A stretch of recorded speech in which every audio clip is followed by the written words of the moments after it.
What's happening, man? It's your boy, the Con Man, KHAN underscore man dot 510. That's the Bay. Catch me on Universal Debates. Catch me on What It Sound Like podcast, where you get your best reviews and interviews. Catch me on the Blerd Cartel. You know we doing well. And catch me on Blerd Crew of Entertainment on Tapping No Capping. Where basically, if you're a Blerd and you've seen it, then what's your opinion? What's happening with the guests, man? What's up with Battle Junkies? Was good. One of the only battle junkies. Just representing my boy Lubbock in the house. You could find me on IG or TikTok, where I release exclusive battles that I come up with just to figure out your guys' opinion on, you know, not the norm battles. So catch me on there if you're not, if you're bored of your normal debate sites. Okay, that's my boy. We got a special guest, Juice Lee. What's going on, man? What's going on, man? I am, kind of new to the whole, this whole Friday night battle thing, man. So, I'm just here. Basically, I am the writer and creator of a comic book called Scrap. It's a little MMA comic. Check me out on IG and a couple of different places. We got like 5 issues out right now. Pick up Scrap, SKRAP. Boom, that's right on the thing here. NPCcomics.com. Or follow me on IG, Scrap Comic Official. That whole thing. But yeah, that's basically what's up. Yeah, y'all looking to go ahead and plug in. That's his link right there. Y'all want to look at his comics, that's his link right there. So definitely tap in, man. Got to support Black business. Yep. And then Nicole, what's happening? Hey, what's up, y'all? Nikki Divine here. So I'm just on TikTok right now. TikTok is Nikki the Entertainer _ in between. My content is just really being real, being me, and I got about 25K followers, so check me out. That's what's up. And then Rico Bust Down coming around. What's happening, man? What's going on? Y'all know who it is. It's Rico Bust Down. I found in the Universal and Debates group. I'm saying, create Bust Down's world in line. Just a dad. I do my thing. I'm happy to be here. Happy to be judging. Happy to be a part of all of this. You know what I'm saying, for the second time. So I'm just ready to get into it. Gotcha. That's what's up. Okay, Nikki, if you can do me a favor, can you turn yours to the side so it can be full screen?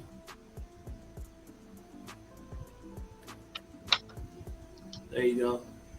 All right, so we finna go ahead and get into this. Oh, you just had it. You flipped it back. And you muted too.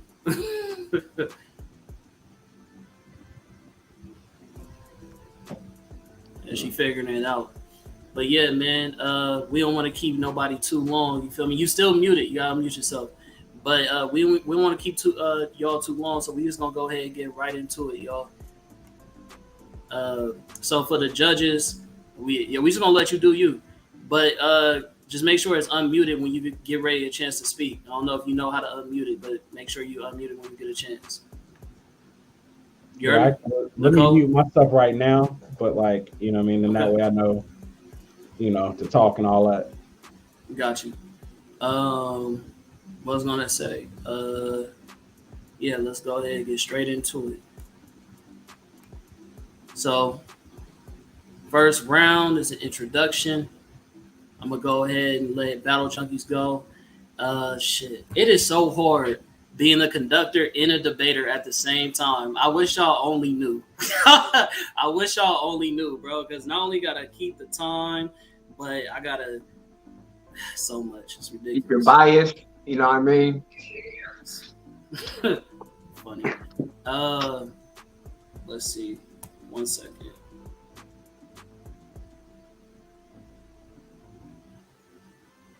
Only if I had you up on here, you feel me? You've been good.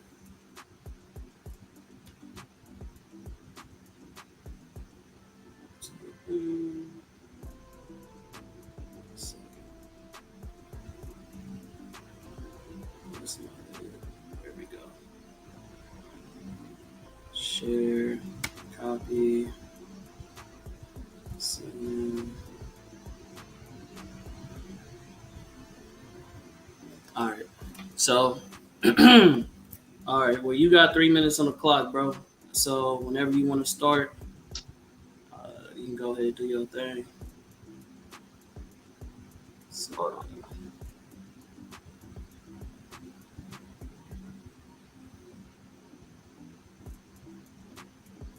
right, I'm ready when you are. Okay.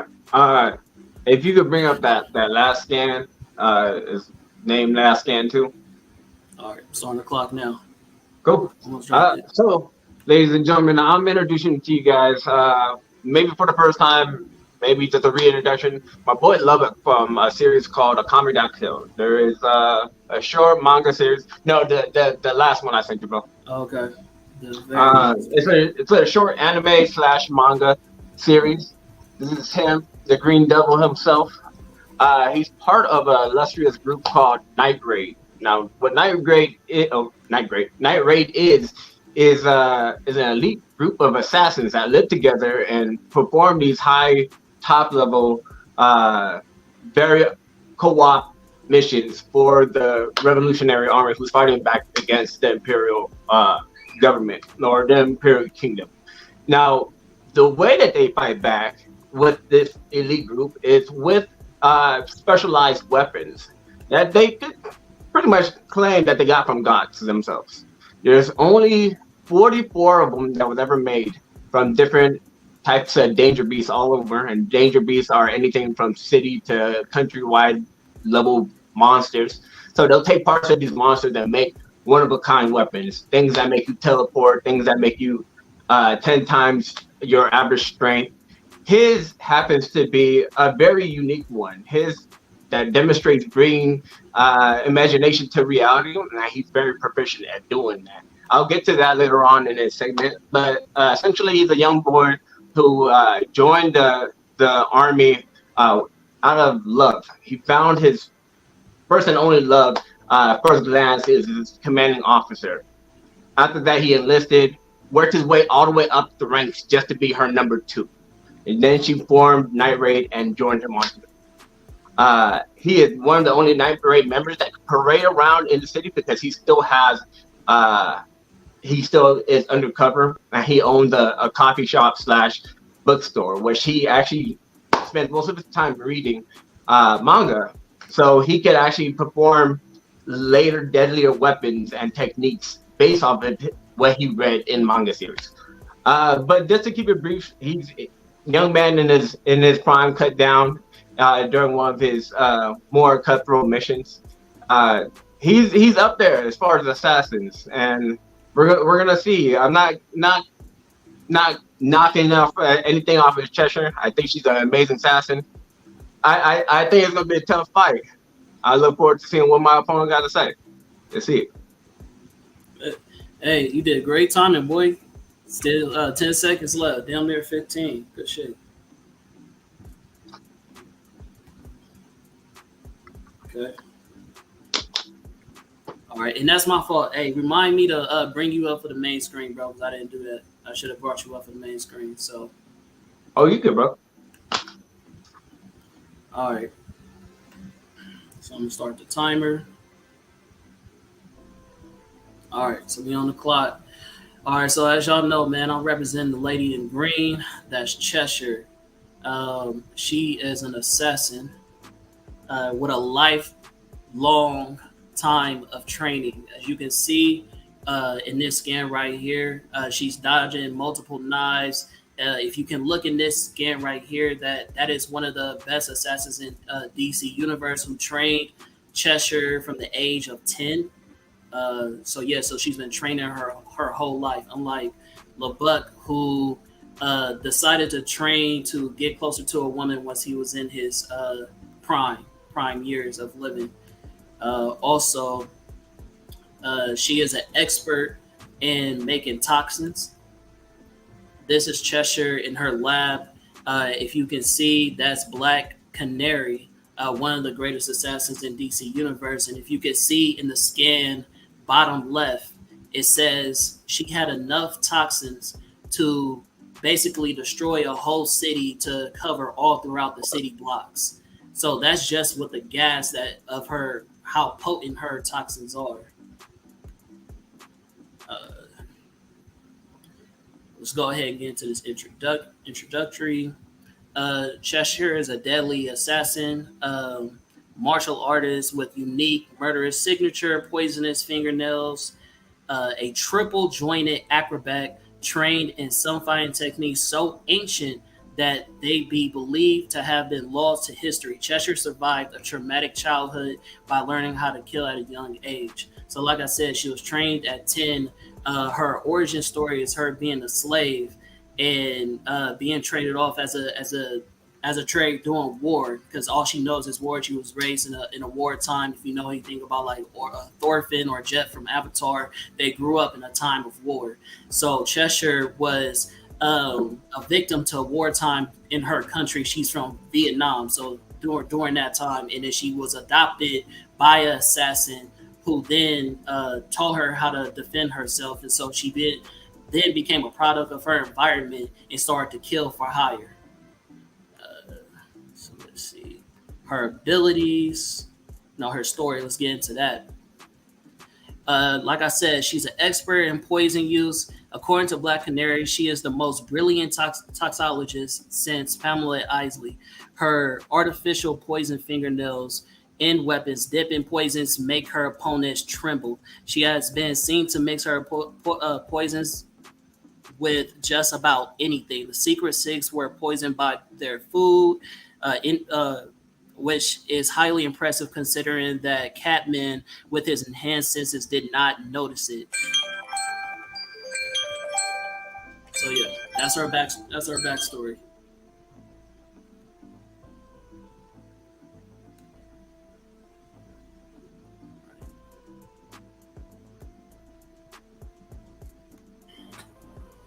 So about that Thorfinn. Hey, if y'all on Facebook, I didn't get a chance to actually share it around like the way I wanted to.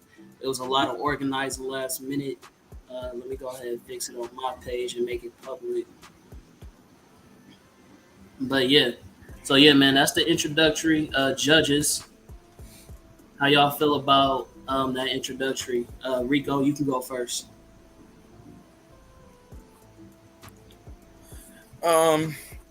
We had two strong introductions. I'm very eager to see what these characters can do. I'm gonna start with Craig. I thought you brought up some amazing skins. You know what I'm saying? Dug into her backstory real nice. Also, I feel like I got a lot more from Cheshire time around than I did from the previous battles. You know what I'm saying? Definitely dug into her intelligence and how she worked with this toxology a lot. So I really did like that. And then Battle Junkie side, I want to point out, you brought up some good points with Lubbock and his weapons and the type of stuff he started doing.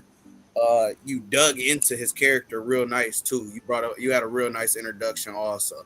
I will say that. So 2 good introductions, 2 good characters. I am really eager to see y'all this first round and get to it in this debate. Yes, sir. Go ahead, Juice Lee. How'd you feel about that introductory round? Yeah, I mean, like, because I remember watching. Remind me to bring y'all up because y'all deserve to be on the big screen. So okay, cool.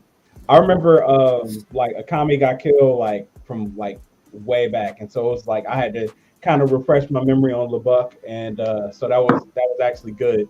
And I remember Cheshire from Young Justice, and so like yeah, I didn't know the whole both introductions were really good, and plus it brought me up to speed on everybody. The thing with Cheshire though, like I didn't know the depths of her mess with poisons. You know what I'm saying? So like that's actually super interesting. So and like I mean I remember these characters from the stuff that I saw, but like getting a more in-depth introduction to them, it's like now I can like find out more of like what everybody dealing with. You know what I'm saying? And so it'll be very interesting. Gotcha. Okay. Nicole, go ahead and unmute yourself. Hey, can you guys hear me? Check. So I really liked both of your guys' introductory can't talk. And I really, being new to the community of comics and learning about this was awesome as well. You guys both gave some strong points, and I learned a lot from both of you as well. I really like that you guys both shared their past and where they're from and how they were. You guys were just very in depth with it, like the other guys also said. So yeah, I think you guys did both great. Okay, awesome. That's what I like to hear. Hey, so Battle Junkies, you ready to get into that first round? Did you? All right, bet. Let's get into it, man. I appreciate everybody being on here. And so yeah. First rounds, power and abilities. I'm gonna go ahead and get the clock. It's supposed to be for 6 minutes. Yeah. All right. So it's on Battle Junkies. Let me know when you're ready and I'll press play. Okay. Give me 1 second. Can you bring up video clip number 3, number 1, but don't play it yet? Okay. That's real smart that you asked for it before I start to talk. That's so you're already in your strategic bag. I see you. Well, you know, smart debater, smart character I'm representing. So yes, sir. All right. So which vid was it again? It's the very video clip number 1. That's labeled. Video clip. Okay. All right, I got it. Let me know when you're ready. I'm gonna keep this round pretty short. Powers and abilities. This character has none. He's an average person. He's I believe he's 19 years old in this. At his peak, at his prime, but no superhero abilities. He's not from that class. He's not from that world. But what he is from is a world where there is items that give you those abilities. So there is a armor that gives you Iron Man-like abilities, and he's used to dealing with that. His team member has a sword that one slice or one cut kills you instantly. As far as toxicology, his partner is the best. She could kill herself cleaning her own blade. And this is who trains him to peak human perfection. He's very proficient in hand-to-hand combat and is able to dismantle an Imperial Guard solo. Can you bring up the first clip? Yes, sir. Let me give you a better introduction of it. Oh no, it says clip 1. Oh, hold on. No, I'm sorry, video 1. Okay. So video 1. So he did join the army for a girl, but don't get it twisted. He is not a simp. Assassins known to use their sexuality to allure other assassins to make fatal flaws won't work on the book. As you can see, his ability is more attuned to like a web. And for a person who's trying to catch a fly or trying to catch a bee or a wasp, whatever you may call it, Cheshire, the best way to do it is to catch a net.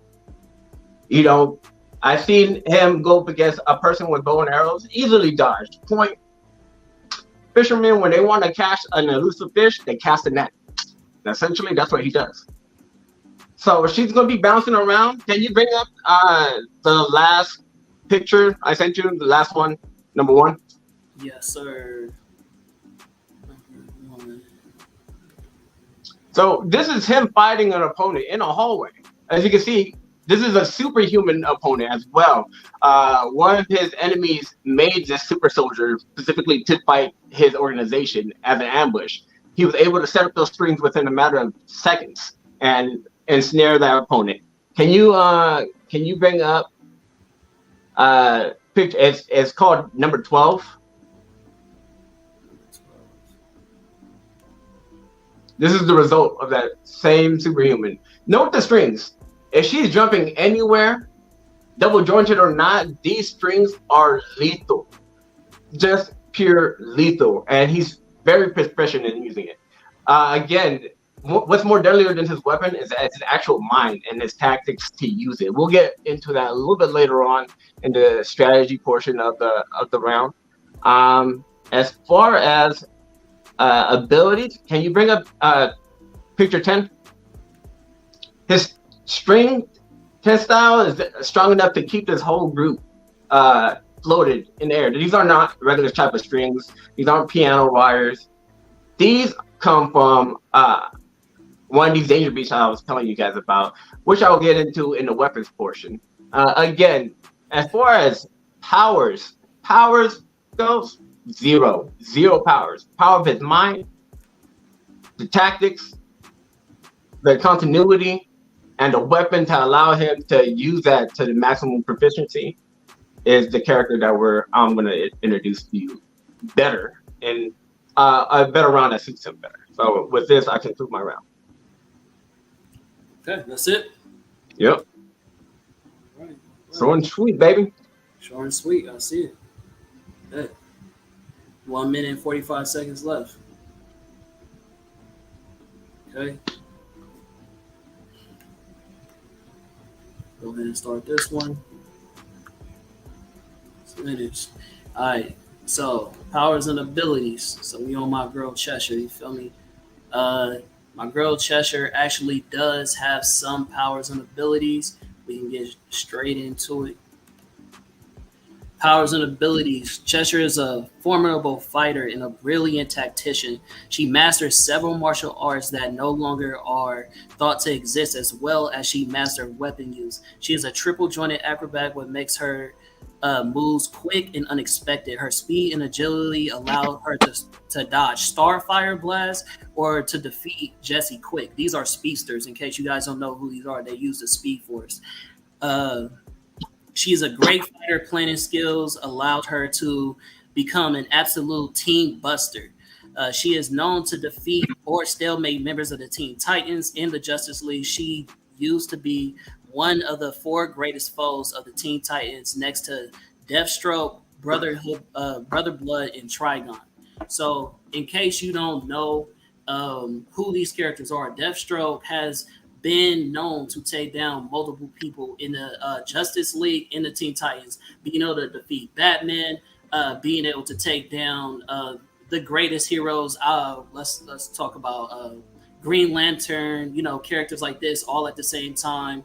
Black Canary, Green Arrow, fight them all at once and defeat them all at the same time. And they're saying Cheshire is next to him in being able to fight all these characters at the same time, because that's how good she is as a combatant.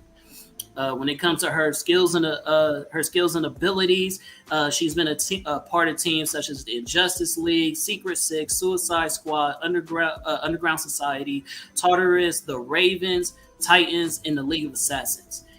She was trained by the League of Assassins by Lady Shiva herself, who's the best hand-to-hand combatant in all of DC, and also with Ra's al Ghul, who was one of the best swordsmen. So she also got her swordsman skills from him.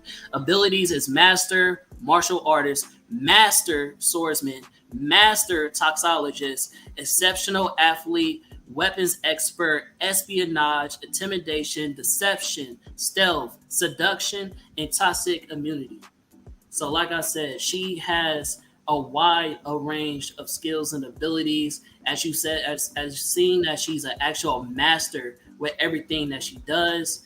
Also, when it comes to powers and abilities, as I showed in one other scan before, 1 second.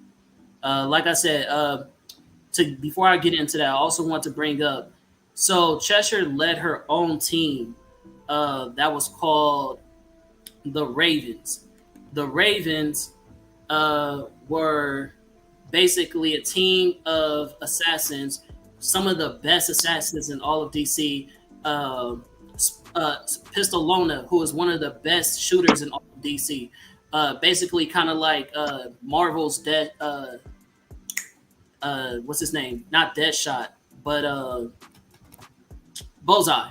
Marvel's Bullseye. Basically, this is DC's Bullseye.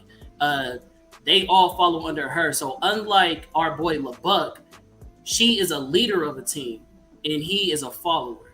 So I wanted to also point that out. When it also comes to abilities, Cheshire has been seen to phase through arrows. This is her going against multiple high tier marksmen, which is Arsenal and Green Arrow. These are basically your Marvel's Hawkeye. They don't miss. They are some of the best shooters in all of DC. And if you see this ability right here, this is the arrows phasing right through her. She's able to teleport into different destinations, and because she's such a great tactician, she's able to get an advantage and hit them at the same time. She's done this in multiple different ways, done it to different opponents, such as Starfire. And again, like we said, she is a master with poison. So that's pretty much most of my scans when it comes to her skills and abilities. I mean, I also can get into the bag of how good her stealth is. This is a clip. Maybe a little too interesting.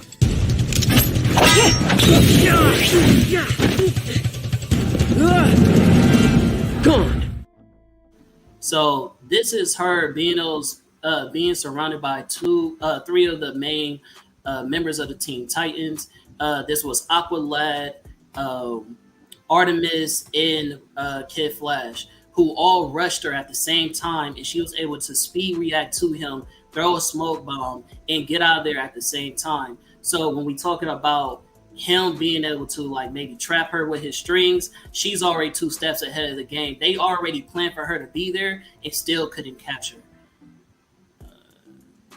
Let's see. And yeah, man, I think I'm gonna go ahead and conclude that. That'll be my time.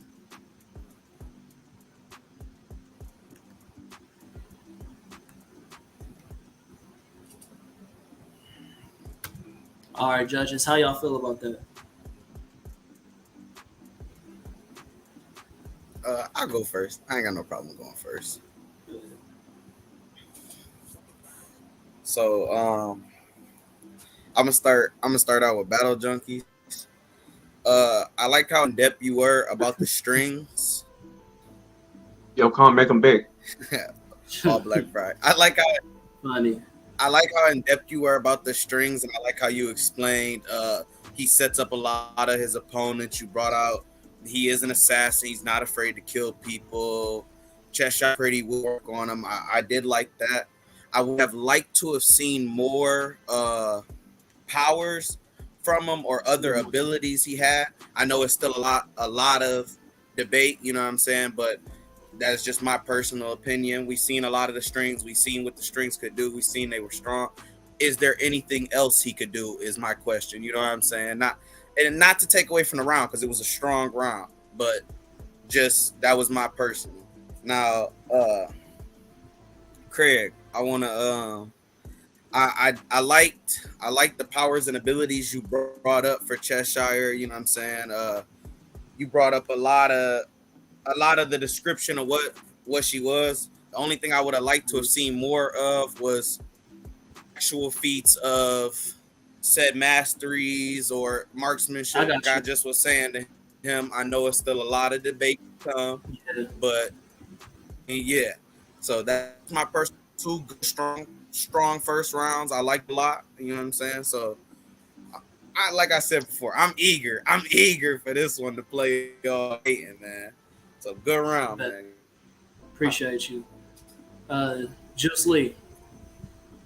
No problem. So, man, it's just that's the biggest thing is just knowing about Cheshire's feats. You know, like I said, I didn't know she led a team. I knew she was trained by Lady Shiva. I mean, Lady Shiva and Deathstroke and Ra's al Ghul, like that's like the winning combo right there. As far as like if you're trying to be an assassin, that's like kind of the winning combo. So I really am eager to hear about that and see how that plays out, because like the main thing with Lubbock is the fact that like these strings they seem to be end all be all, but it's like what happens if you take away these strings? And so that's what I'm really curious about and seeing, because he just seems like a regular dude that's got like an OP power, you know what I mean? So I don't know. I'm really interested to see like how that plays out. You know what I mean? Because it seems like there's always a way to get around these infinite strings. You know what I'm saying? But then at the same time, he done hemmed a lot of guys up. You know what I mean? So Right. I don't know. You know what I mean? I'm curious to see how this unfolds. So. Gotcha. All right. Appreciate that, brother.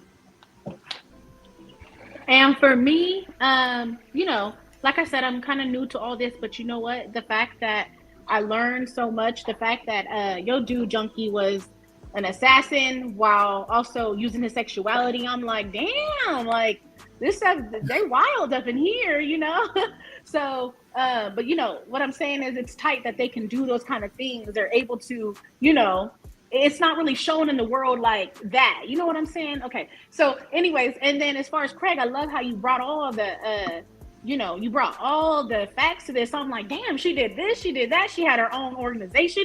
I really love that she's a woman too. Like, and I'm not trying to take away from Junkie, but I also love that she's a woman in that, she had this organization, she had this business, she had, fighters on her team. So, that's awesome. So yeah, y'all both did great. I can't wait to see more. All right, bet. That's what's up. So I'll let Battle Junkies get into his rebuttal round.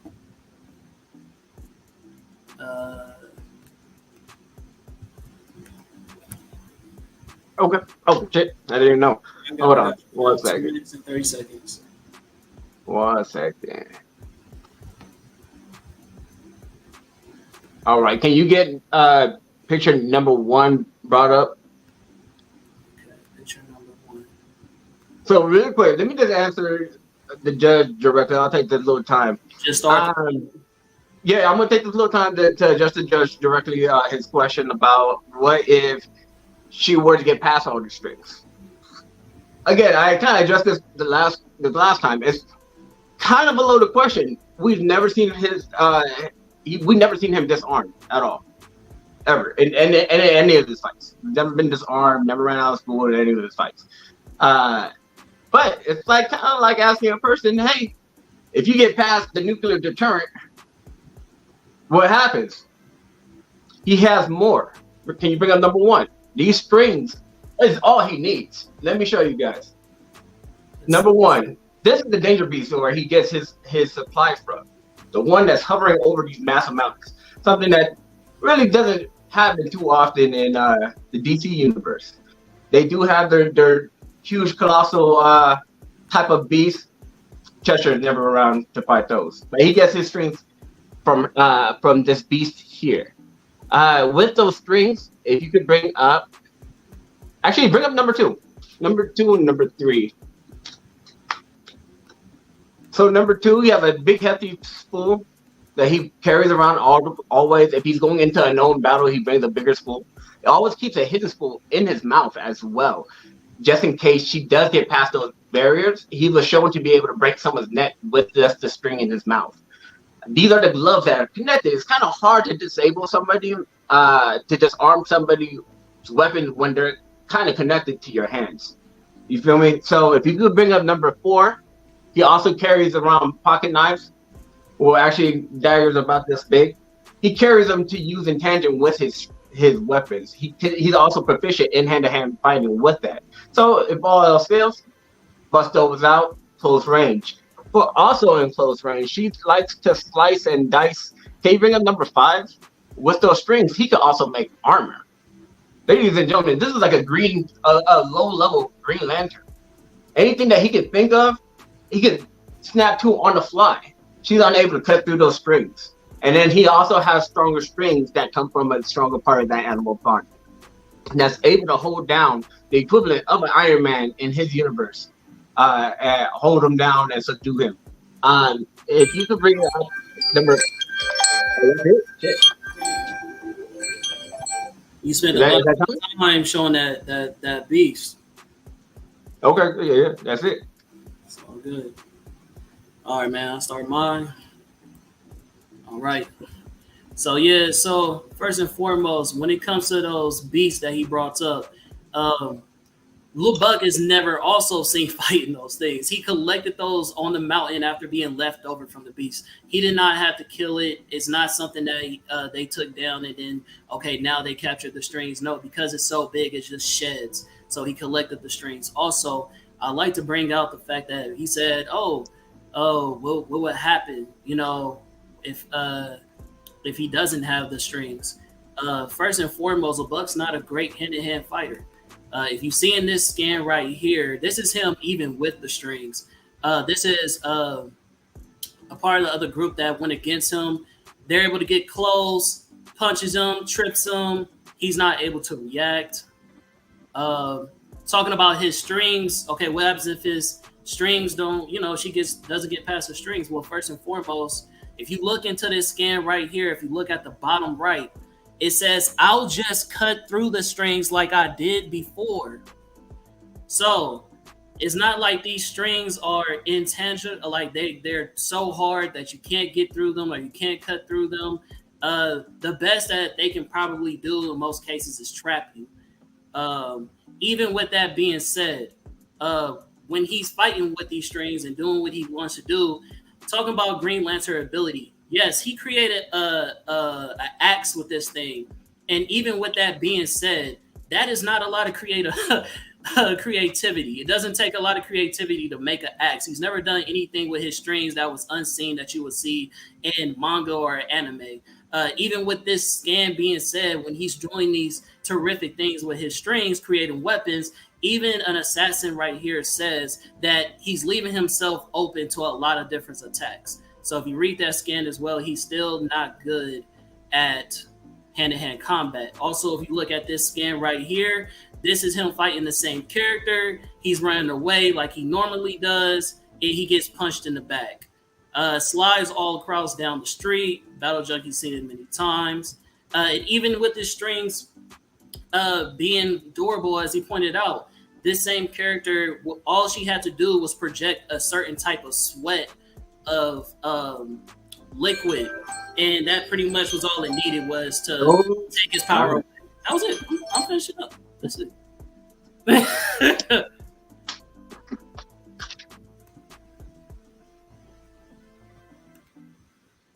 All right, judges, how did y'all feel about that rebuttal round? Oh, we didn't have a rebuttal round. That was the rebuttal round. No, that was just power. That was just weapons. So don't we do weapons and then a rebuttal round to each other's weapons round? Yeah, we didn't even get to weapons yet. It go round rebuttal. Yeah. Oh, this was okay. This was the rebuttal to the first. My bad. I got the whole. You ready for your rebuttal? Did nobody else hear me say that? I know I said it. We get it. We get it. I didn't. I thought this was the rebuttal round. My bad. I thought this was the rebuttal round. So that was my bad. I don't know how you. I mean, you still had a decent rebuttal to what said though, kinda. Even though I guess you wasn't trying to rebuttal. Well, if you want me to, because I saw you shaking your head. I'm a real one, bro. You want me to give you some time? I just wanted to address something. In those stands, they're kind of fucking out of order, bro. Like if you're gonna show an order and who he's going against, the guy that he's dodging against and reacting to, that's a guy who's equivalent to the Iron Man. That's the equivalent to the main character in his universe. That's the evolving armor suit. So he's dodging that. It goes for him. The next panel where he's strapped to the tree is him subduing him with those strings. And he says, let me try to break out like I did before, because he broke through his lesser strings. He then applied the stronger strings and he was unable to break out. So again, those are two for the book, for his skills and him being able to dodge an Iron Man guy. Like that. He dodged? Yeah, he was dodging them. The power that you showed him dodging them. Yeah, he was taking some hits, but that goes to show his durability as well. Okay. But I mean, thank you. Thank you for showing him. You good? I just wanted to make sure you just set them in order, because from what you were making it seem like, you made it seem like it was a loss. Yeah, but go ahead. Yeah, we could go ahead and continue. This ain't the back and forth yet, so I'll say that. Okay. So, Juice Lee, how'd you feel about the rebuttal round? Like I said, I felt I thought like your rebuttal was solid, man. Like it was it pretty much answered the questions that I had, you know what I'm saying? Where it was just like, yeah, I mean he can make a lot of stuff with the strings, but like at the same time, it's just one of those deals where it's just like you only can do so much, and then at some point it's just like, I know he don't run out, but like he can still get got, you know what I mean? So it's that I think that's the most interesting thing. I guess it comes down to the question of you know, how Cheshire can like, you know, maneuver around certain things and all of that. But I mean, he can be touched. The bottom line is he can be touched. And so, you know, he ain't, this ain't like a Eisen where it's like, oh, you as soon as you see it, then you know you hypnotize forever and that whole deal. So yeah. Got you. Okay. Nicole? Okay. Good to go.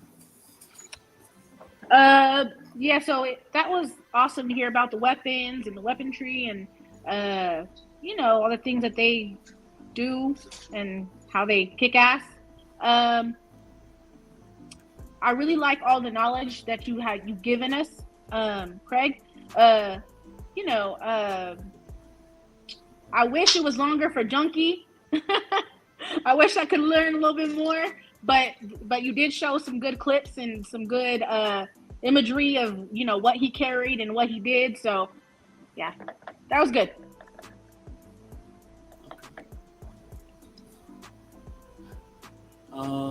Yeah, okay, I guess we can get into this.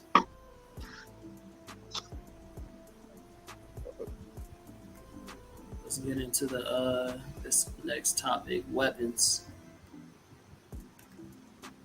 Weapons and armor. 6 minutes. It's on Battle Junkies. Okay, well then I'll just continue because I was ranting about his weapon. His weapon is that. So, can you bring up number 6? Actually, I'm sorry, number 7. So he's actually blocking right here. He's making a physical barrier. The amount of strings, you can see the solid strings because they're clustered up together, but the ones that are blocking are the invisible strings. That means he has a layer, like a force field, like a Green Lantern bubble, some would say. If you could bring up, actually, let's go ahead and bring up video 3. This is him fighting 2 superhumans. These guys are the equivalent of the Akame in their universe. They are set to go hunt these guys who have these specially skilled weapons. You're going to see how he kind of actually fights. So these guys eat danger beasts in order to gain their superhuman strength and durability. So first he opens up with an opener, but he already has the battlefield set up in his advantage. This guy moves faster than Cheshire, and he's still able to react to it.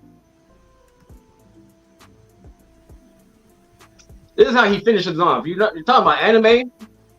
Once he gets any type of string inside you, he goes to wreak havoc inside your body. He does this move multiple times, so he's actually proficient in doing it. It's one of his signature moves. So he gets a little piece of string into you. There goes your heart. There goes your liver. There goes your lungs. It's an anime-esque weapon. Yeah, it's pretty dope. Number 4. This is.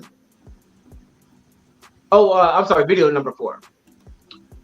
So he fights 2 of these superhumans at the same time. This is simultaneously. She uses her sweat to travel, not to make his strings, weaker in any sense, just to make it faster for her to maneuver through, and make it visible because she couldn't see the strings at all before she did this.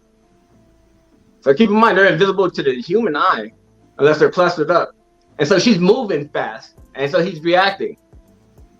Mind you, he has armor on, but she did knock him quite a distance. This is him setting up. There's a little image of his strategic mind. So she goes in for the kill shot, knowing that he's playing chess. and he has no remorse for her.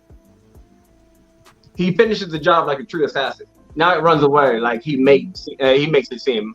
If you could bring up RD2 clip 1. How fast his strings move. I want you guys to pay attention to this. No, it's round 2 clip 1. RD2 clip 1. Wait. 2 clip 1. Okay, yeah, gotcha. So he is out in the middle of the open, but keep in mind he has this whole place already stringed up. What does he do? He's pretty close to him, right? How fast his hand goes. Yep, that's Cheshire. That's her head. That's her hand. You feel me? The whole battlefield. This is out in the open too, guys. I want you to emphasize, like, yeah, this is giving a real expert, a master of his skill in killing, nuclear weapons, and he's going against a person who has 2 sides, 2 shorthand weapons, and a katana. He fights long to mid to short range. However, he seems the battlefield fit, but he's strategic enough to keep her at bay. And she's not as fast as the 2 superhumans that he was fighting at the same time. I want you to keep in mind, if Akame got killed was in the DC universe, Night Raid's members would probably replace the top 10 assassins in DC. They're that good. And yeah, he's not the leader of them, but I mean, some people have different goals. He doesn't make him a weaker soldier, doesn't make him a weaker assassin. Motivation means shit in a battlefield. So his weapons are able to block gods. Again, maintain and restrain an Iron Man mech type of suit. And we're not just talking about piano strings. We can't just say he's just showing strings. It helps him with the maneuverability by making him maneuver like Spider-Man. He gets close, he can swing away like Spider-Man. As you can see. Can you bring up video 5? My opponent is going to probably show you, like his last round, weapon that Cheshire uses as he goes against to block projectiles. He's fighting against a person who teleports and keeping up with them.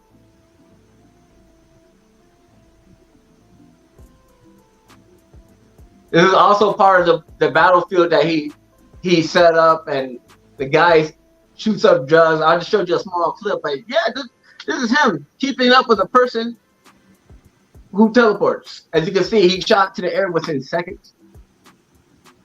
There goes his hand again. He was ready to kill all those people on the battlefield with a twitch of his finger. Shikamaru and Gara mixed together, but instead of sand, mix it with strings. And you're a guy. The question is always asked. There goes the imploding organism technique again. What? How did she get past that? That's my question. That's my question. She's going to flip around it. She's going to jujitsu flip.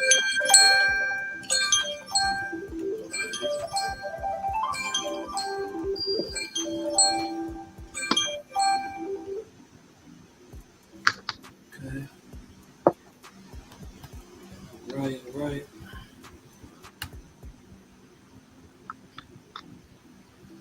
Right. I'm gonna go ahead and get straight into it. Am I starting it? Oh. Okay. Oh, there we go. No, it's two going at the same time. All right, let me not waste time. All right, so the conversation was armor and weapons. You know what I'm saying? Unlike my opponent, I will answer these questions, not what she's absent of. So we going into weapons and armor. Here's a long slew of weapons and armor that she has. As you see, she has a hilt blade. As I said before, his strings are able to be cut through, as already been said by somebody else in the manga. Also have other scans of that.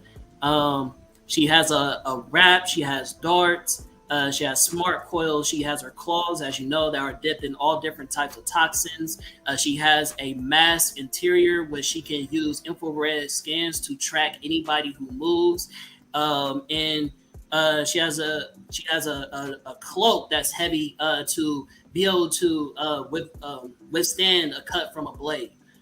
So yeah, she has all types of weapons on her. Her whole body is a weapon. Cheshire is a living weapon. Let's get into some more scans. I would like to bring up. She also carries a rocket launcher.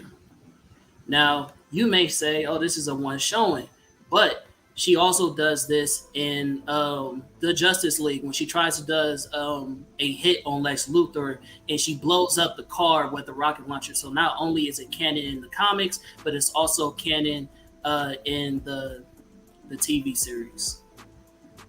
I'll also like to get into showing you her other weapons that she has. Cheshire has an electric.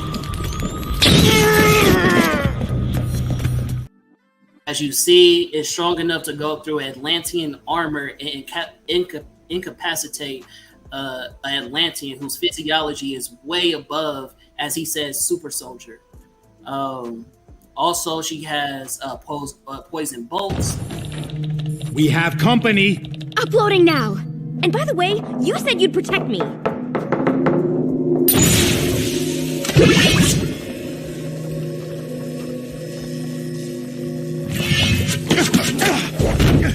Let's test the limit of your jellyfish immunity, shall we?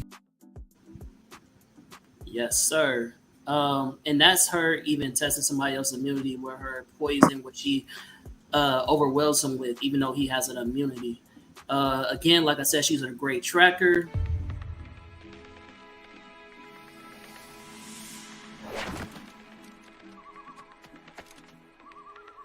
Hey, sis. Long time no. So yeah, like I said, she dropped from an invisible plane, and with her equipment, using her mask and her just being so skilled as a ninja, she already had the drop on her as soon as she dropped down to the field. So as you said, having home field advantage, that's not going to happen when it comes to somebody like Cheshire. I also like to say she has electrical placers. As you can see in this scan, boom, snakes him, places it, knocks him out. This is what she does. She gets in, she gets out. It doesn't matter if the team is already prepared well in advance before she comes. She knows she is an expert in espionage. Again, she's the second best assassin in all of DC. She knows how to get in and get out at any place, no matter what facility, no matter who the target is. She gets in, gets it done, and without being scratched most of the time. But I will also like to use this time as a rebuttal round. He said that his character had armor, right? Okay, let's go ahead and get into this. You'd be amazed how many awesome tricks I can do with this little bit of string. Check this out. So as you see, his armor is not all around his body. It's literally only around his torso.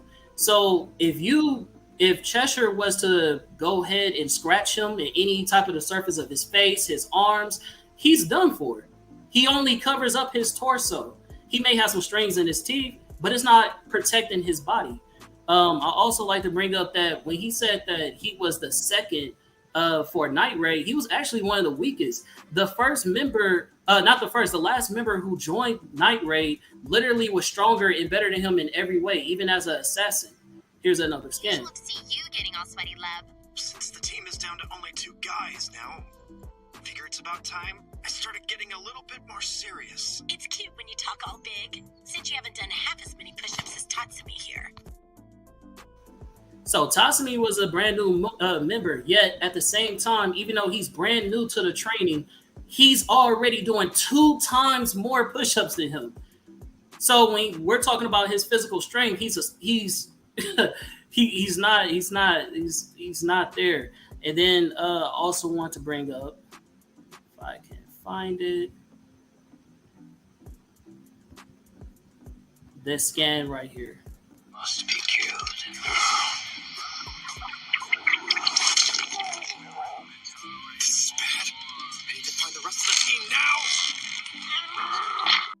basically, I didn't get to finish the scan, but the person moves out of it, and it doesn't break the super soldier's neck. It just goes through and continues to fight on the striker. So.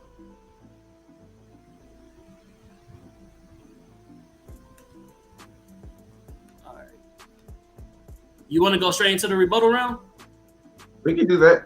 All right, bet. Let's get into it. Do you have that full clip?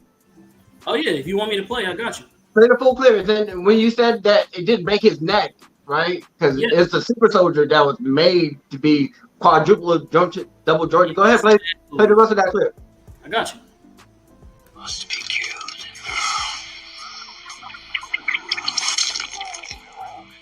This is bad. I need to find the rest of the team now.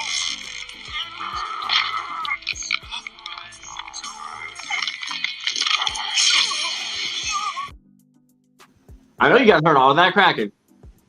That was a lot of cracking, bro, for not a broken neck.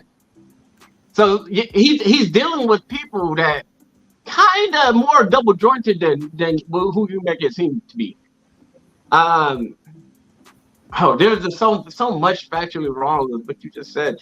Man, it comes to a point where these two are both dope assassins. Again, I'm not tossing Cheshire under the bus. But if you give both assassins, right, dope equipment, you give one, what'd you say? You didn't even say the swords or her size. Her nails, right, super close. She gotta get that close in order to do that. She's not surviving that, as much as you want to say. And the dude who had his hand cut off within a blink of an eye, again, she's not surviving that. The whole field set up. She's not surviving that, bro. Two, yeah, he only puts body armor on parts that he needs it to be on. Why waste it? Why waste it? So he's strategic in that sense. That first clip, can you go to video 1? Female assassin trying to get video number 1. Female assassin just trying to do the faint shit where he said that it wouldn't matter. He picked up the faintness of her weight off her strings. That's how he found her. In the whole forest, that whole dark cave, he had the whole place set up.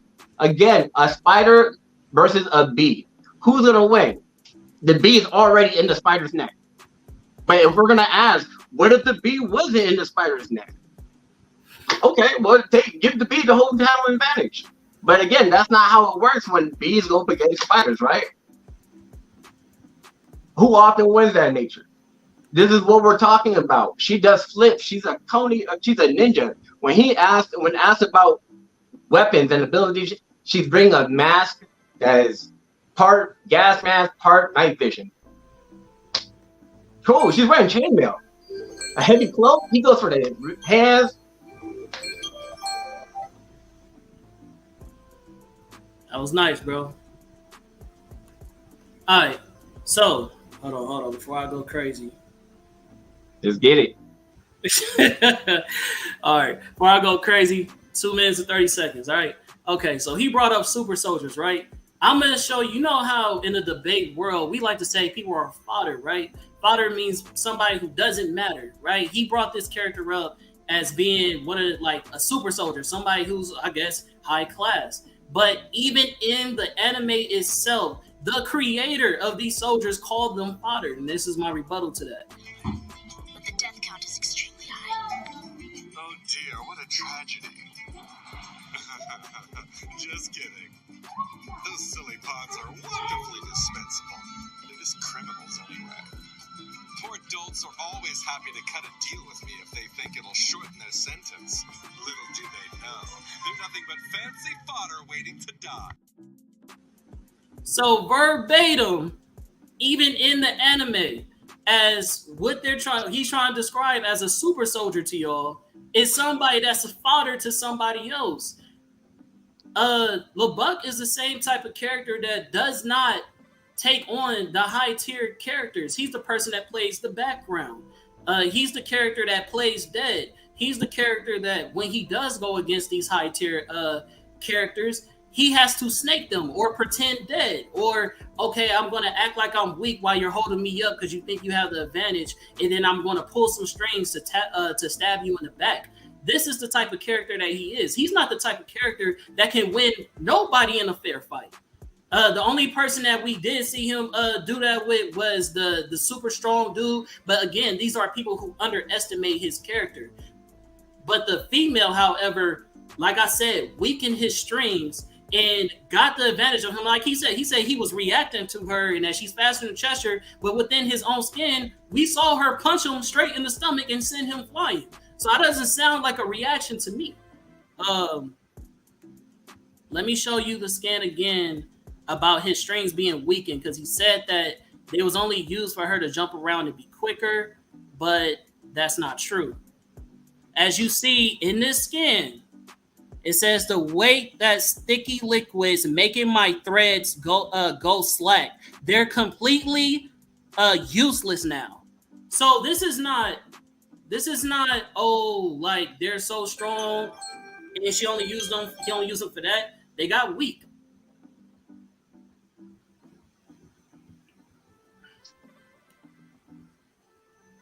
All right, judges, y'all can go ahead and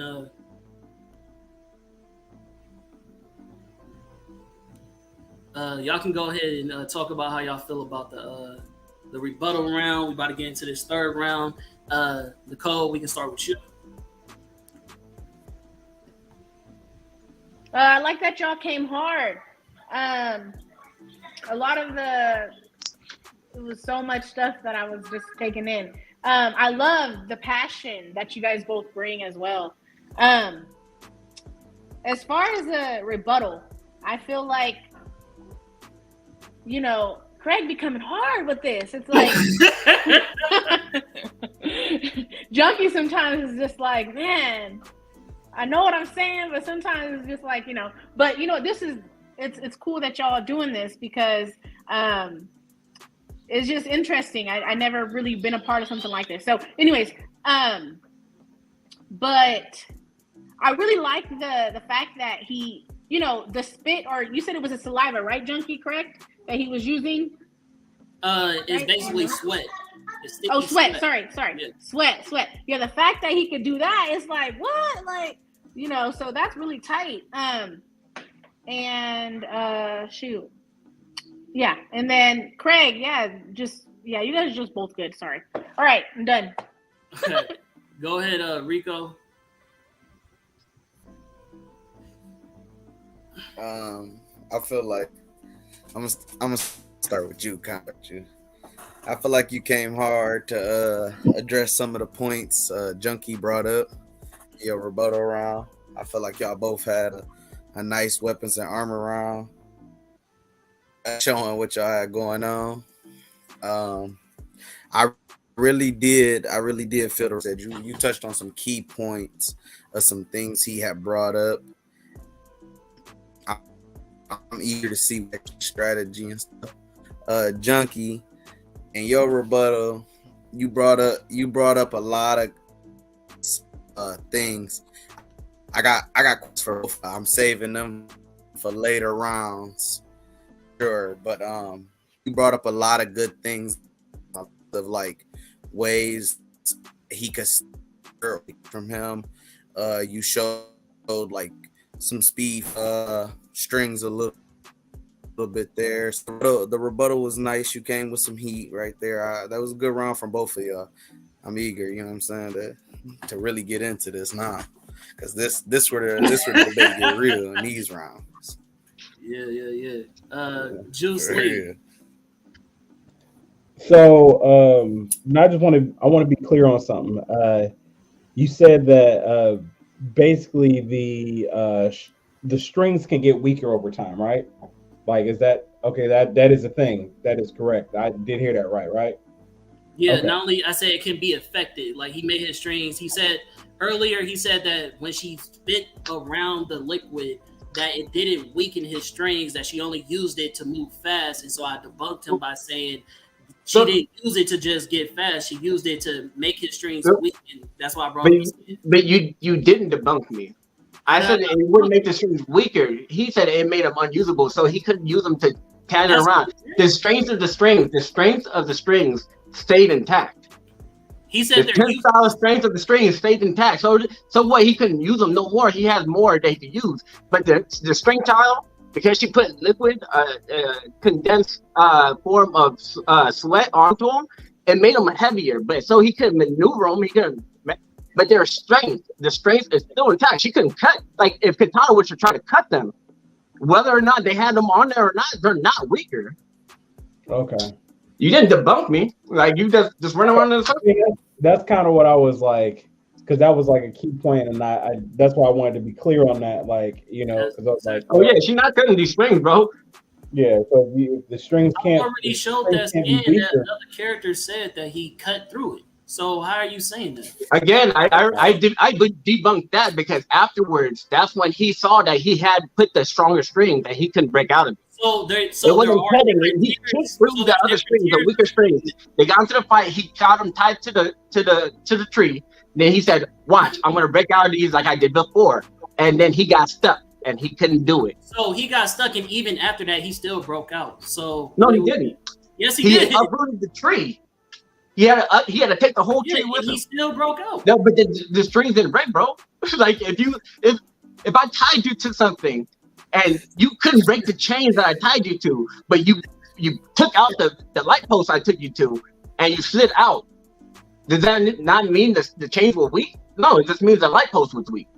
Okay. You didn't break the chains I was holding you. Yeah, I get that. You're showing different tiers. That's what I'm saying. I don't.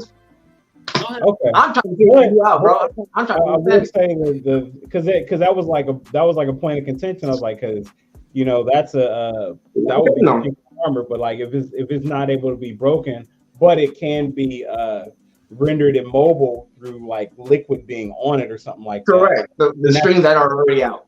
Then what? Yeah, because I want to ask questions about it and all this other stuff that could be corrosive and all that. You know what I mean? So, but yeah, man, this is fascinating. So I don't, I can't even. I'm sitting here. I want to see where we go from here. You know what I mean? So that's kind of the move right now. All but yeah. I got nothing. I just got to see how this play out, man. All right, bet. All right, so I'm gonna go ahead and ring up round 3 strategy. All right, we're gonna bring him out. That boy fixing the fro. I know he finna go crazy, right? No, he finna go crazy. So, hold on. Let me get my.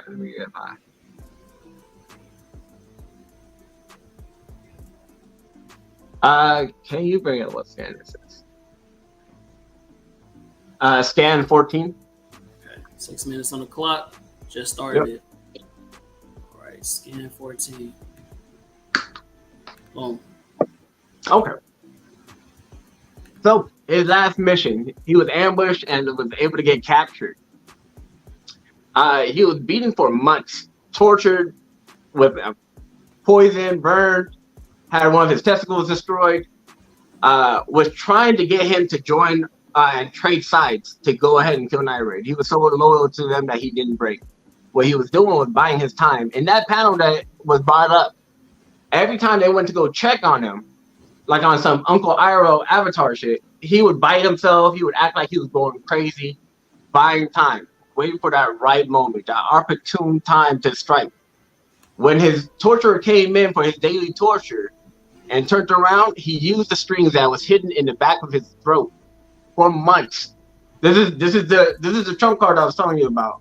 What happens if she gets past all these strings? He still has them lodged in the back of his throat that he's able to use and maneuver to break the dude's neck with his hands tied and bound. Broken body was able to do this and escape. He then died later on from fatal for being mortally wounded, but he was able to successfully carry out his mission and not betray his team. His mind is unshakable. He's in his prime. He's a genius and he's an adept tactician, but also the torture should go to show you guys that his mind is unbreakable. When we meet Cheshire, she's gone through human trafficking. She's gone through slavery. She's gone through abuse. She's not really there. Later on in Young Justice, she deals with a lot of her self-confidence issues, her insecurities. Could be played upon by somebody who's a tactician like Lubbock. Could make her angry, could get her to do a false step, and then she's done. Or if we're really serious about this, Lubbock has carried out all his missions to completion. In Young Justice, we've seen her wreak havoc and successfully fulfill her mission, but she's never beaten and killed anybody on camera. Who's actually taken? Talking about Fodder, the guy that we in the Akame Not Kill universe, the super soldier I was telling you about, is super soldier in comparison to an average person, like an average superhuman. So, like, yeah, he doesn't stop when his organs break. He doesn't stop when his neck snaps. He doesn't stop when he's hemmed up and barbed wire. He doesn't stop. That's the type of superhuman. Yeah, they're a Fodder in the Akame Not Kill universe. Like, they'll kill regular super Navy SEALs and shit. But here we're talking about a strategic assassin versus another assassin. One carries out little delivery, carry-on missions. The other one actually kills and murders people for an actual living. This is what Lubbock does. He does this. Okay. If you want to bring up actually video 4. So again, video 4, bro. Oh yeah, I don't know why that thing is still there. My fault. No worries. That time where he did get hit, again, goes 1 to his durability, 2 to his tactician mind to prepare for an close encounter with the girl. Then he has the IQ to throw a distraction weapon and then call it back to him. That's strategic. And this is on a 2-on-1 fight. He was able to do this. 2-on super soldiers. The ability that she has is superhuman. And this is a different level from superhuman than the one that was able to break his own neck.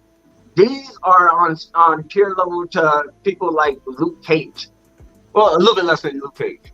I know Khan's gonna have some contingency against that. These guys are building level, and way faster than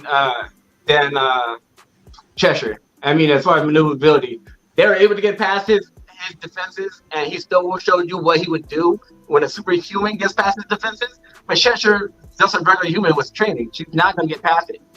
She's just not. In any of his fights, when a regular human went up to him, they never even scratched him. They didn't let him get that close.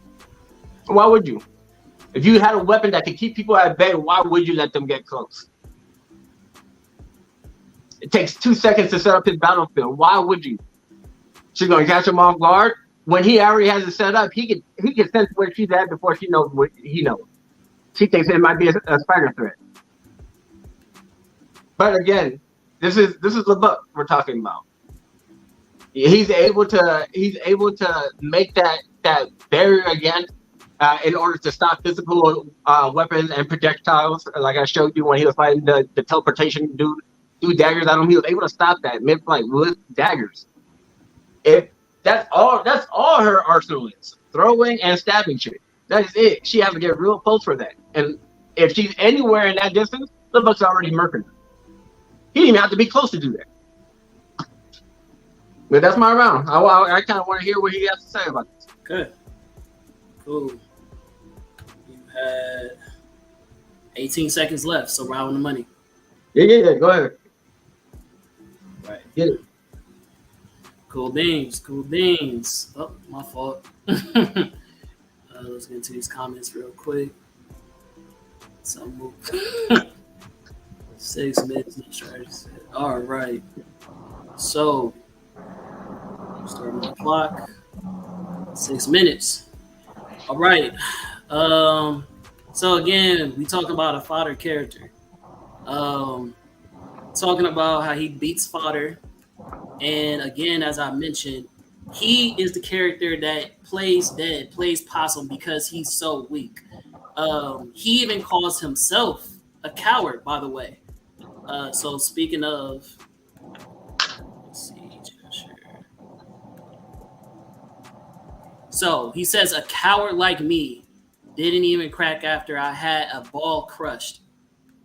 So yeah, my character may have been sex trafficked. My character may have been in wartime at 10 years old, where people took advantage of a little girl. But then after that point, she became a grown ass woman, and nobody else was able to take advantage of her again.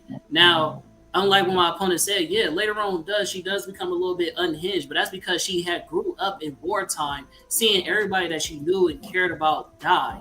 And then on top of that, when she tried to have a love interest, her love interest betrayed her, impregnated her, and then all that to come to find out that he was trying to arrest her the whole time. That was sending any woman crazy. So to sit here and talk about her background as if it's a negative point is actually a positive, because after that she became a murderous, without any type of sentiment to human life, assassin. Unlike his character, who simps over his leader, and that's the only reason why he even joined Night Raid. His character comes from a life of luxury. Since the age that he was, since he was born into riches. Had no reason to have to fight. He was good at everything he did. He had a life of luxury, and he chose the thug life because he wanted to chase some yams. So we're not going to sit here and compare her backstory to his and make it seem like it's a negative. Now let's go. Since I did a little quick rebuttal, let's go ahead and get into this strategy round. I also want to sit here and say he said that the soldiers were double jointed. As I showed y'all before, my character is triple jointed. So if his characters that he's going against that are fodder can do it, then so can mine. And then we not even talk about her teleportation. Let's go ahead and get into the strategy. Cheshire is a master strategist. If you see right here, this is having somebody on the up on her. She's able to come down, use her katanas. Like I said, his strings can be cut through. She cuts off the heads of the arrowheads. Not the head, but the end of it where you can grab it so you can shoot the arrow. So he makes her weapons renderless. And then she's about to have the final strike, but then she's saved by Red Arrow, which is Arsenal. This is the female Red Arrow, but then Arsenal is the character that saved her. Then let's go ahead and get into this right here. We have company. Uploading now. And by the way, you said you'd protect me.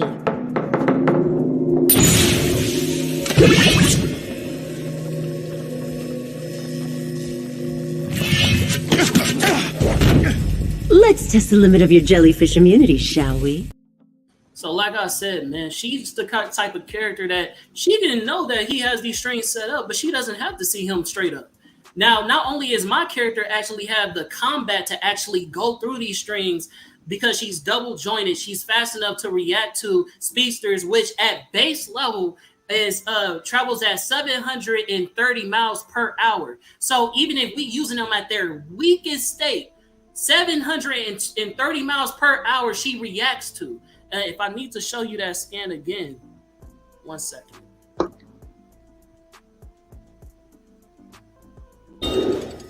Maybe a little too interesting.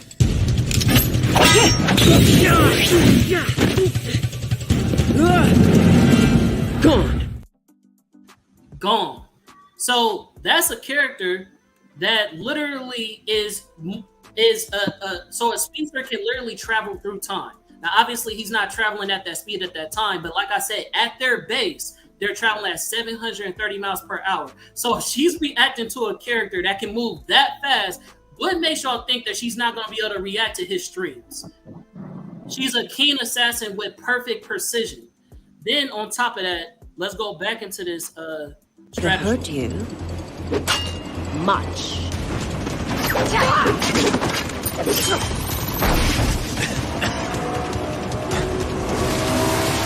Sportsmaster. Oh, too bad, lover boy.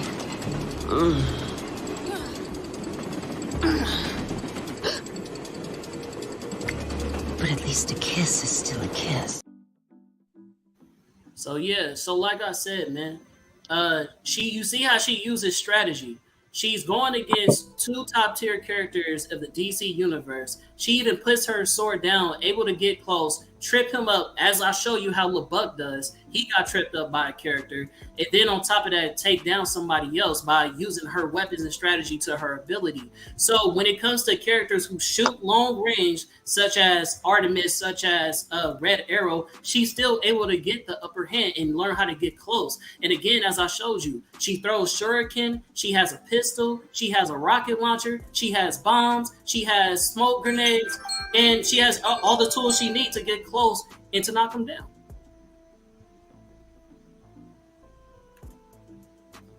All right, you want to get into this rebuttal round? Yeah, sure. All right. You want to start it off? No, you got it. All right. Hold on. Let me get the time, my brother. Let me get the time. Yeah.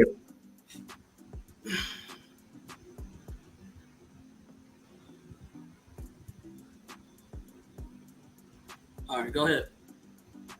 So my opponent wanted to try to call me out on fodder opponents, and then go around and with the same breath say that the top tier people that she fought were what Red Arrow and Artemis. So you got a bootleg Green Arrow and then a Wish version of that. And then she took her strategic time to give him a fucking kiss. If it was up to Lubbock, they would be both dead. Let's just keep it true.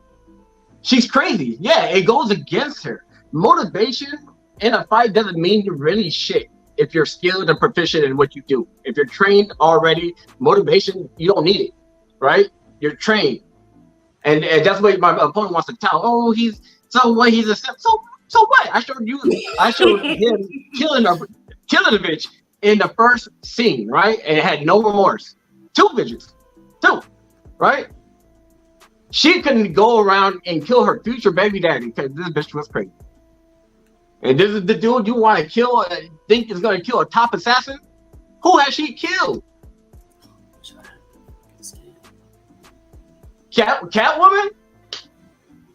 Top tier fighter. But again, we're in a world where there's fucking dragons running around, right? And he's in constant war. That's his job title. This dude is in a war. He is the top assassin. He gets shit done. He fights multiple people at once.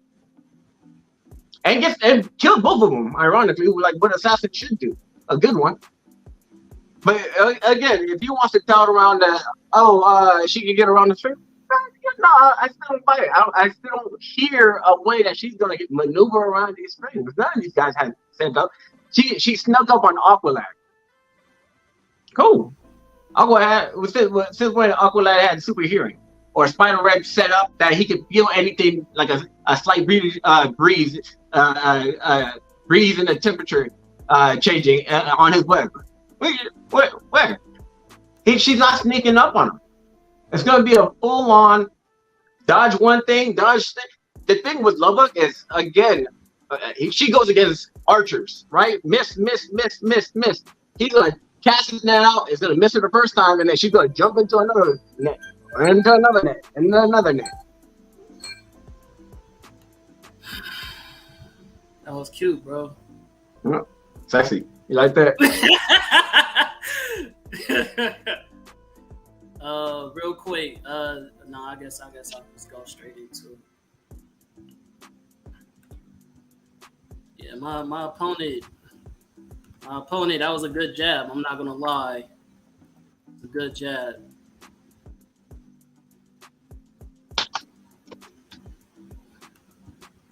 Yeah, man.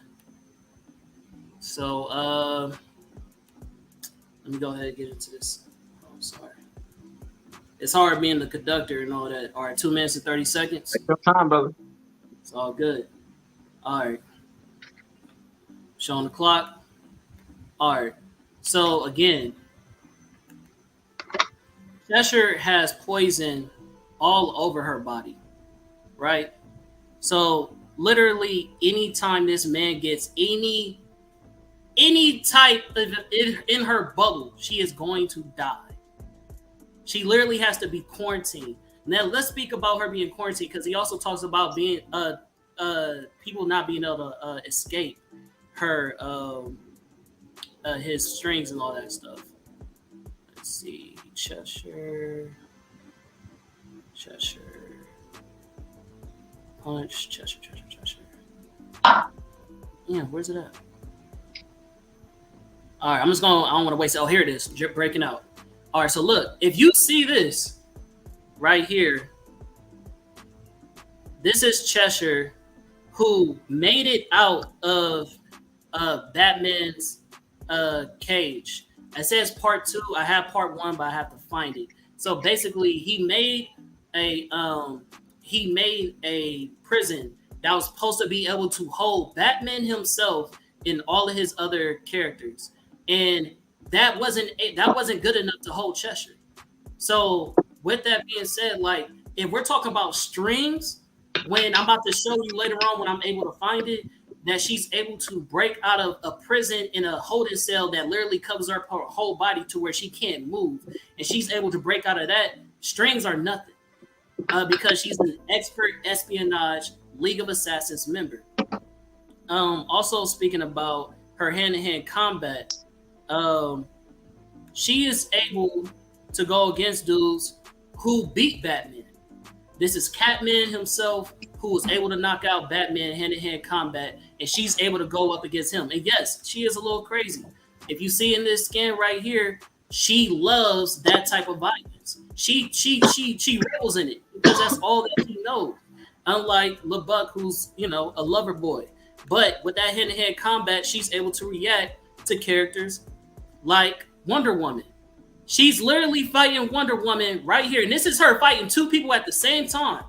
This is her fighting one Amazon to then going on to fighting Wonder Woman, and she's still giving her the beatbox.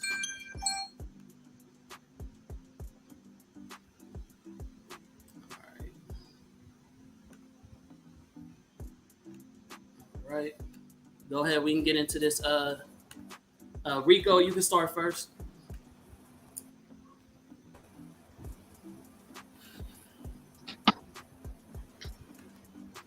Rico. Yeah, I'm here.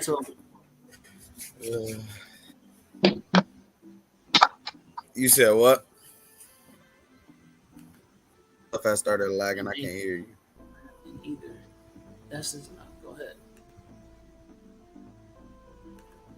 I think I am. All right, go ahead. What'd you say? It's on you. How'd you feel about that round? Oh, I felt like I felt like y'all both had very strong rebuttals, good points y'all brought back and forth. You know what I'm saying? I will for both of y'all. I think both of y'all in y'all strategy, rebuttal crazy and left out big strategy y'all could have mentioned.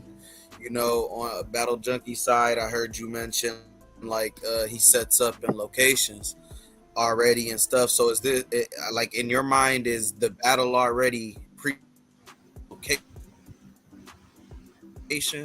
You know what I'm saying? She was prepped and knew what to do when she was coming.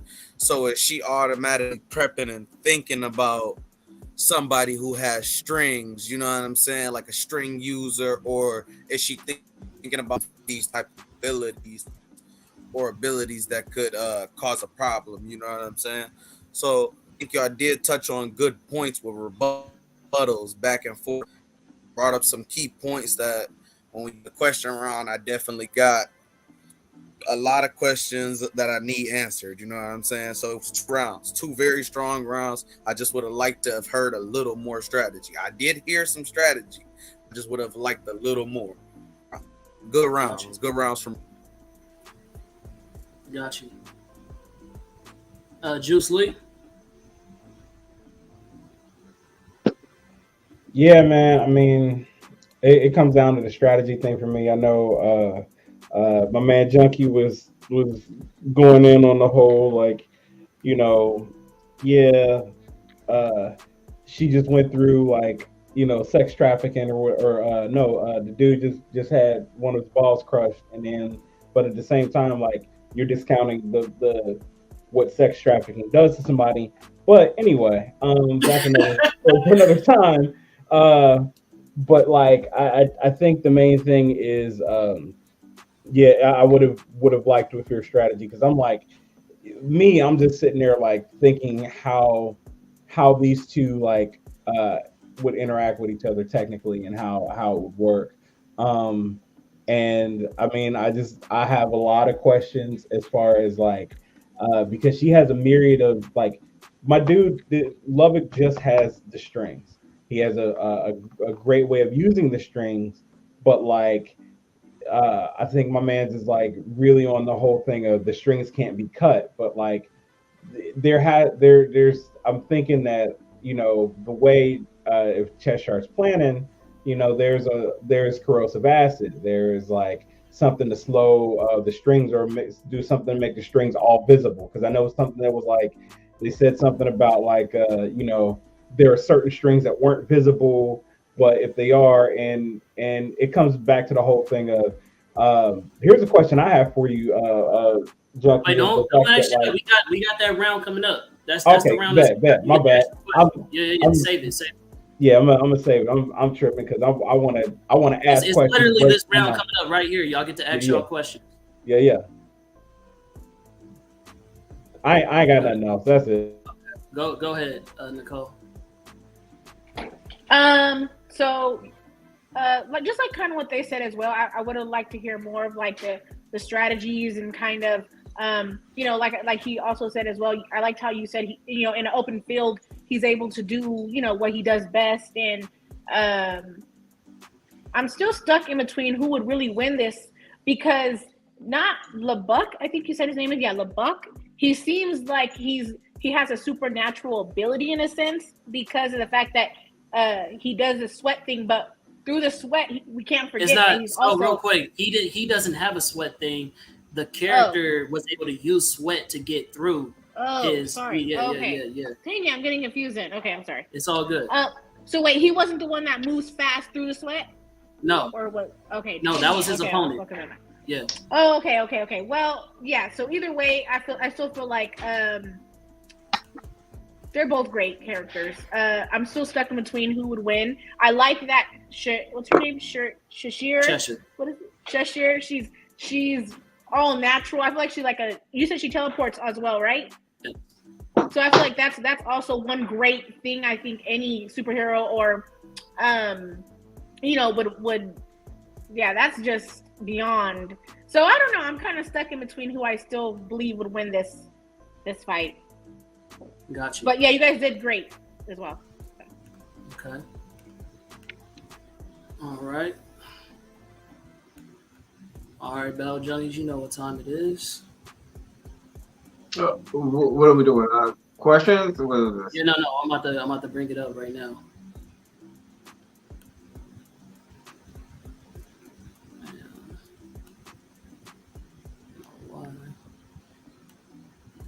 Oh my goodness, doing all this stuff. All right, so first round, cross-examination. All right, so 3 questions. One judge gets to ask a question for both opponents. We have to answer the question, and then based off of like what we give, then you use that as a point to say who you think will win. Who would like to volunteer to ask a question? I think Juice Lee, you have one, right? All right, I'm gonna bring y'all up. Since this is the judges round, we're gonna give y'all time to shine. Okay. First question that we ended with Junkie. My question about the strings is how what is first of all, it's 2 questions. One, what is his immunity to just general poisons? You know what I'm saying? And number 2, what is the strings immunity to like anything corrosive?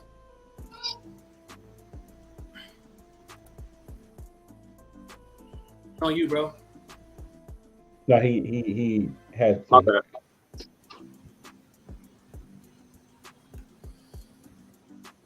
What's going on? Sorry about that. Go ahead. Battle Junkies. I'm sorry. Can you repeat that last part of the question? Yeah. So what?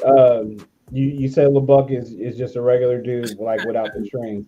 However, what is his immunity, his general immunity to poisons? I know he got his girl that like she makes a bunch of poisons or something like that. One of the girls that's on his team or whatever. But what is his immunity to poisons? That's number one. Number two is what is his are his strings immune to anything like corrosive, any corrosive acids or anything like that? So those are the two questions. So as far as the first part, I mean he's just shown to be human. It doesn't show that he has any built up resistance. Other than like they go through assassin training, but that's kind of reaching to say that he's adept at poison or poison resistance. But what we do know is he has a high pain tolerance. Again, able to endure months of torture, right? Without breaking.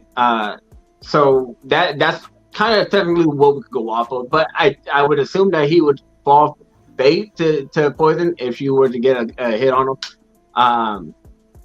But again, that's the big if in the room, right? Yeah, that's the big thing is and also when he retracts his strings, I know he has strings in his mouth, but he also has the ones on his wrist.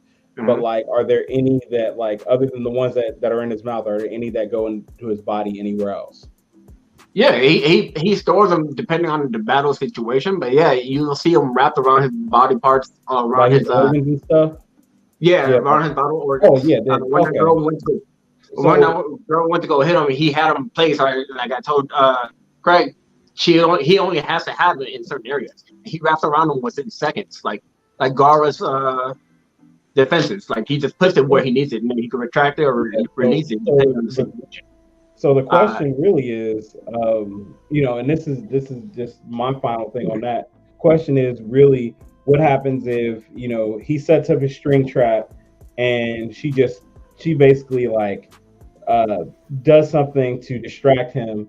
She coats all his strings with poisons. He retracts his strings and then he's poisoned. What happens? So he could tell the sensitivity of his strings. Like he could tell if someone's temperature. His strings, but like if it's something that's airborne or like something like that where hey, there's this smoke he has to inhale or something like that, but it's already coated on the strings. What does he do? He can't hold his breath forever. So I mean, in the video that we watched when he was fighting the two superhumans and she used that sweat, whatever, you can see he detached it from her. But then he could also see that when he threw those knives at her as a distraction, he still had string. Like he knows when to detach them. He just said those strings aren't usable anymore. So those strings aren't usable. But in the area, if he still has to breathe something in, and like that something is also coated on those strings, he don't want to use those strings, but he still breathes the stuff in. That seems like that's the smoking gun, pretty much. So Craig, can you bring up clip 2 now? Judge Adrenaline have to look close because this clip is small. Mm-hmm. But when he transformed his strings, I'll show you how fast he. It says video 2. You guys have to look close, but he makes an axe, and then with that axe, watch as he twirls it, and that speed is enough to go ahead and erase whatever smoke that you see, like a gas bomb or whatever, to get past it. But while she's still trying to fandangle to get to him, right there, you can see the smoke coming around. He's able to propel that around with an axe. But yeah, he can make a spear. Also, keep in mind, guys, he only needs a little bit of string inside her internal organs. Like he may not have the poison, but kind of vice versa. Like if you bring up number 9, this picture 9, a little bit of string, I think it's possibly, arguably more poison or more deadly than her poison. Okay, all right. So, and just really quick, because you asked if the strings are corrosive, not to our knowledge. Not to our knowledge. No, I mean like mystical, like an awful mystical beast. So we don't know if any man-made thing can actually penetrate or break these things. Okay. The only thing we know that could break it is another Imperial arm that was made out of a different danger beast, maybe a stronger one. But as far as human stuff, like acid, I don't think it would do anything. Yeah, you don't know if there's a chemical out there that would break it down. So. No, I think they're more on the lines of supernatural, like it says, or like you guys said, like you can't turn strings into an axe. You can't turn strings, any regular strings into a spear that unravels inside something. You can't turn it into a physical barrier. And I wanted to bring up the point because you did say like you didn't get the argument of like you could see some strings. Mhm. What I'm saying is when he was throwing those physical punches, the superhuman. If you could bring up number 3. Number 3. Real quick. I just want to show you the barrier. Anything that's invisible, that doesn't mean that there isn't string there. That just means that there's like one or two strings. Right. The second one is video 3. The strings in the areas that you can't see them, there's just more strings clustered up together. Right. But I know that was like the point where it's like there are certain strings that are visible and there are certain ones that weren't. So like that's what kind of makes his power the way it is. You know what I'm saying? Because like there are certain strings you just don't see. You know what I'm saying? And that's what. Well, like, okay, those strings that you're seeing clustered right now, they're just raveled together. They're strong Right. like right. Just I like get a that. Spider-Man Like, string. I get that part. Yep. Like I get Okay. that part. It was just the matter of, you know, you have so many that you can conjure and all this other stuff like that, but it's a matter of like if he is really in depth with what he has, you still have like, you know, the whole thing of toxins. You know what I'm saying? The whole thing of airborne toxins that he can Right. breathe in. So then at that point it becomes what type of space are they fighting in? You know what I'm saying? And So because they're in a closed space and, you know, she lets off some sort of toxic whatever, he's got to worry about not breathing. He's got to worry about like this stuff getting on his strings and then him trying to retract them or trying to do something else. And then if all it takes is just a little bit of whatever poison to instantly paralyze him, kill him, whatever, then that's a problem. You know what I'm saying? Can I answer that directly? We gotta move on, y'all. We don't want to hold too many. Okay, go ahead. Yeah. All right. So did you have a question for me? I guess the main thing is, you know, because this all comes back to what I was asking him is the poisons that what, huh? No, I had it on me, but it's you talking. No, it was just the type of poisons that she had because if she got access to all these poisons, that seems like to be the biggest key. Like, not necessarily getting close.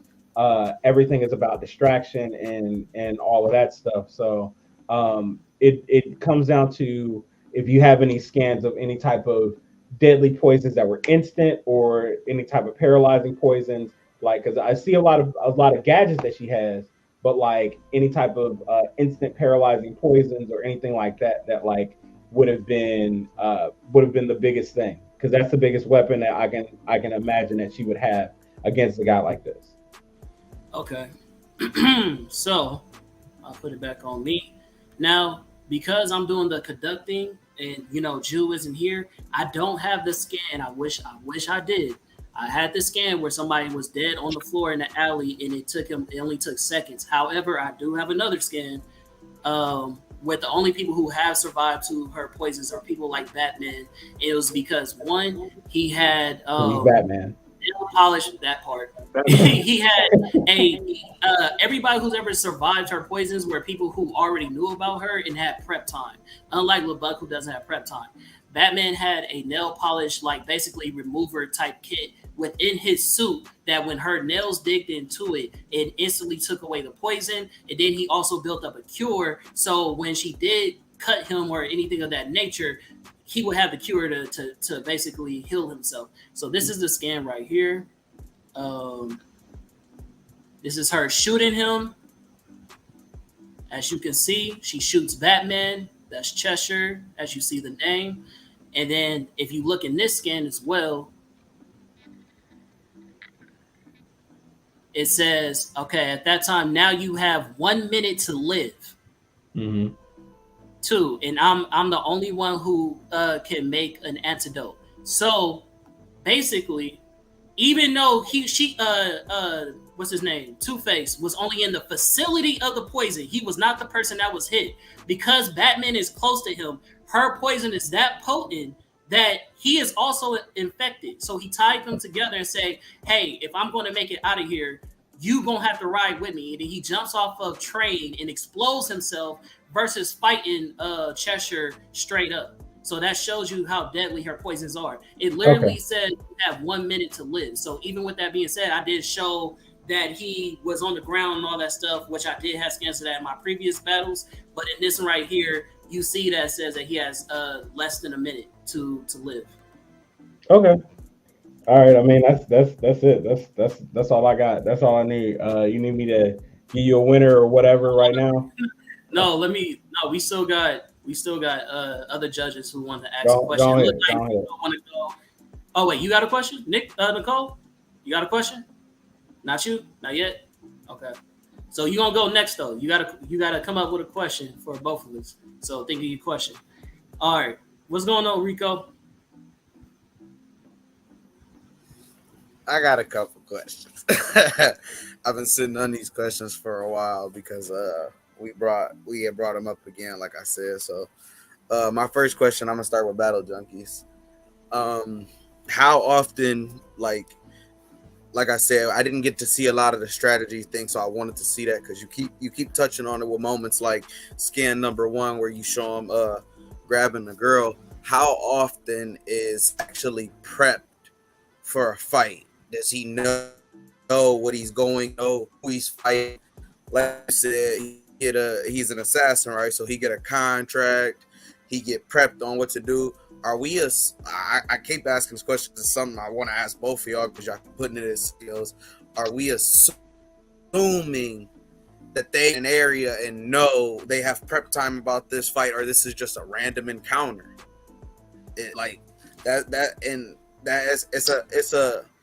It's a question that it doesn't. My question is really how often we actually have strings prepped, ready to go in an area, like you were saying. Like you brought up the moment when he was hunting a girl in the forest and stuff. But was he already looking for her, or was she hiding in the forest and he just happened to just randomly be passing through the forest and set up prep and find her? You know what I'm saying? Like, is that just something he does when he goes to random locations? Do you have scans showing? You know what I'm saying? I don't have scans showing when and where he does his stuff, but that first one where he finds that girl, he was nowhere near her. She was in the forest because they were on patrol. So that was his patrol gear. He always keeps his spool and his gloves on. There's no reason for him to take it off. It's not uncomfortable. He rocks with it everywhere he goes. He may be bearing a spool when he's on a prepared mission, but all the ones that I showed you, every single one I showed you was a random encounter. And actually, the last two, so the ones where he fought the 2 superhumans, a 2-on-1 was an ambush, and the last one was also an ambush. So it shows you his prep time when he does it on a fly. He was able to do all that. He killed 2 of those guys. All 3, every single person that he went up against, he killed. But again, they didn't show the prep time. But the last one, you guys, I want to hark back to, again, the scenario. I guess it really does matter because he can set these strings up if they're trying to find each other, like how he was. How good is a cloud of smoke or whatever going to do if he's miles away and he just had the whole force set up?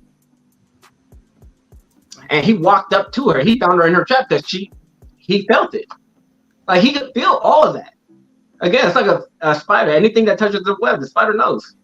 So again, she unleashes a smoke bomb. But if she's already in the world's deadliest salt trap, mind you, my opponent wanted to hearken that she got out of this jail. Him dumping wire in a moment's notice that could snap your neck or cut your hand clean off. You're not getting out of that mid snare. If you're already snared, you're done. You're already in the hole, bro. So it's. I see what you guys saying. She poisoned it, but he could feel the poison on the strings. Let him go. Now she has to maneuver between poison strings. It's against her own. It'll be a disadvantage to her. Now she made it more dangerous, and he didn't even have to be in there. He would walk away. Rico, you got a question for me? Okay, so So my I question, hope you thinking of a Khan, question. my question for You Khan. got to be up next. So I hope you got a question for both of us. Nicole. Go ahead. If No. I'm saying, you don't got one for me? My question for Khan. No, I got one for you. That's all I'm saying. Yeah, my question for Khan would be more or less. You have brought up good points. You mentioned teleportation for a second. I wanted you to go more in depth. My question would be, could you bring up more in-depth agility feats, because you brought up the Dodge and the Speedster, and you calculated to them in base you running 730 miles per hour, and she was able to dodge to that on a second's notice by just throwing down, and she was gone in a room full of the Teen Titans, Justice League, Young Justice, Justice able to escape without any detector. So you brought up a good stealth point. I just wanted, could you go more in depth to her agility and stuff like that? Oh no, say less. I got you. That would be my question. 1 second. Sorry, I'm losing my spot. Let me bring myself up.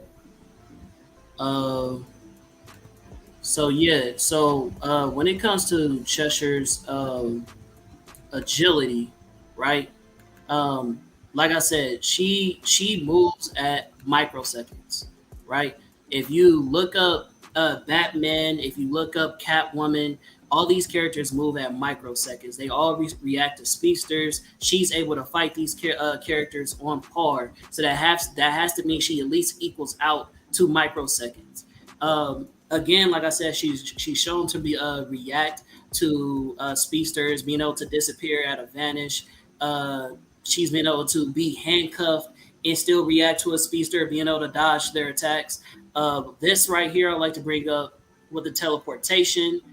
This is her being captured by Starfire, who has been calculated to move at light speed when she's moving at her fastest. And this is her again, as Juice Lee pointed out, being affected by airborne poison.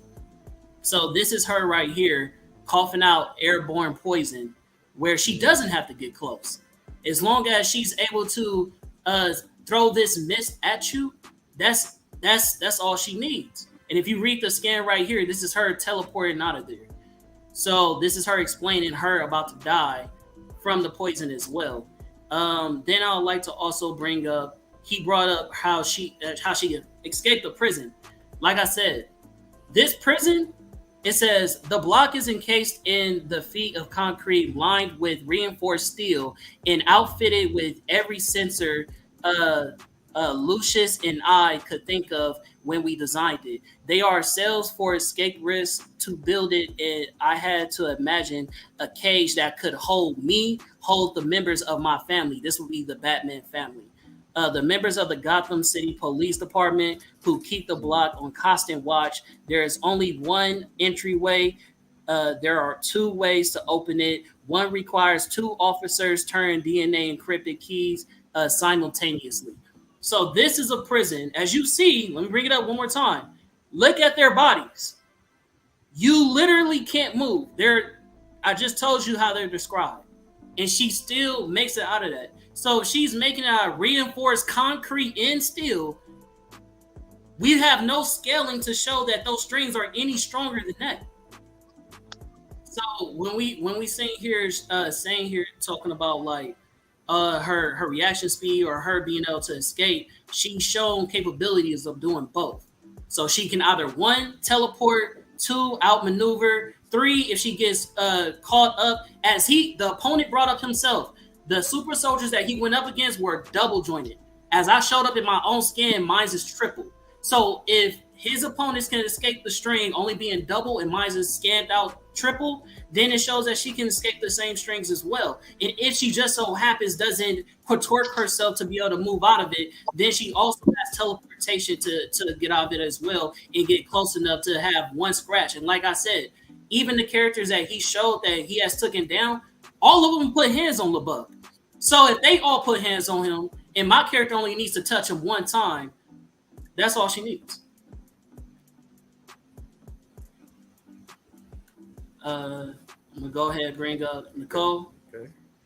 You got a question for both of us? The only thing I was going to really ask was, besides the streams, what can you say, Junkie, that he's also able to? I don't know if we've already asked this question, but what if he's also able to do that may be like a power for him or a strength? I mean, he knife fights. He knife fights? Oh, right. He has daggers. He has daggers. Yeah, I mean, he has other weapons other than like a mystical god-given weapon. But yeah, he has other means to kill. Yeah. Okay, and then for both of you, as far as speed in general, who can you guys say has or is the fastest? Would it be Cheshire or what's her name? Cheshire. Who you want to ask? Did you already? Both of you. Both. I'm asking both. Yeah, I'm asking who is, by knowing your guys' own characters, who is faster? Because I don't know who's faster, and I want to know. I'll let faster. Balchuk go up. I already know he already answered a question, but go ahead. I mean, it depends on what kind of speed you're asking about. If you're asking about like reaction time, it could be argued either or. Speed, like traveling distance wise, it'd probably be Cheshire because she's probably a little bit more physically athletic. But again, he could use his string like Spider-Man to jump instantly away. And also, I mean, his reaction time, he fought a guy. The last guy he cut the hand off. He was the guy who teleports. If his whole argument is about she could teleport, like he killed a guy. He killed a guy who teleports. Literally, the scenario that you're given, he kills him. Like you guys seen it. Like she bleeds out. She has less durability than that guy. They fought her to him because he doesn't know the Akame character lore and whatever. Like they're big name characters in the Akame killed universe.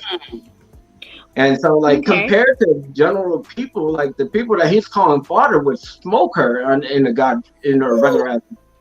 Okay. Like one hit, the same hit that Lubbock took, she can't take.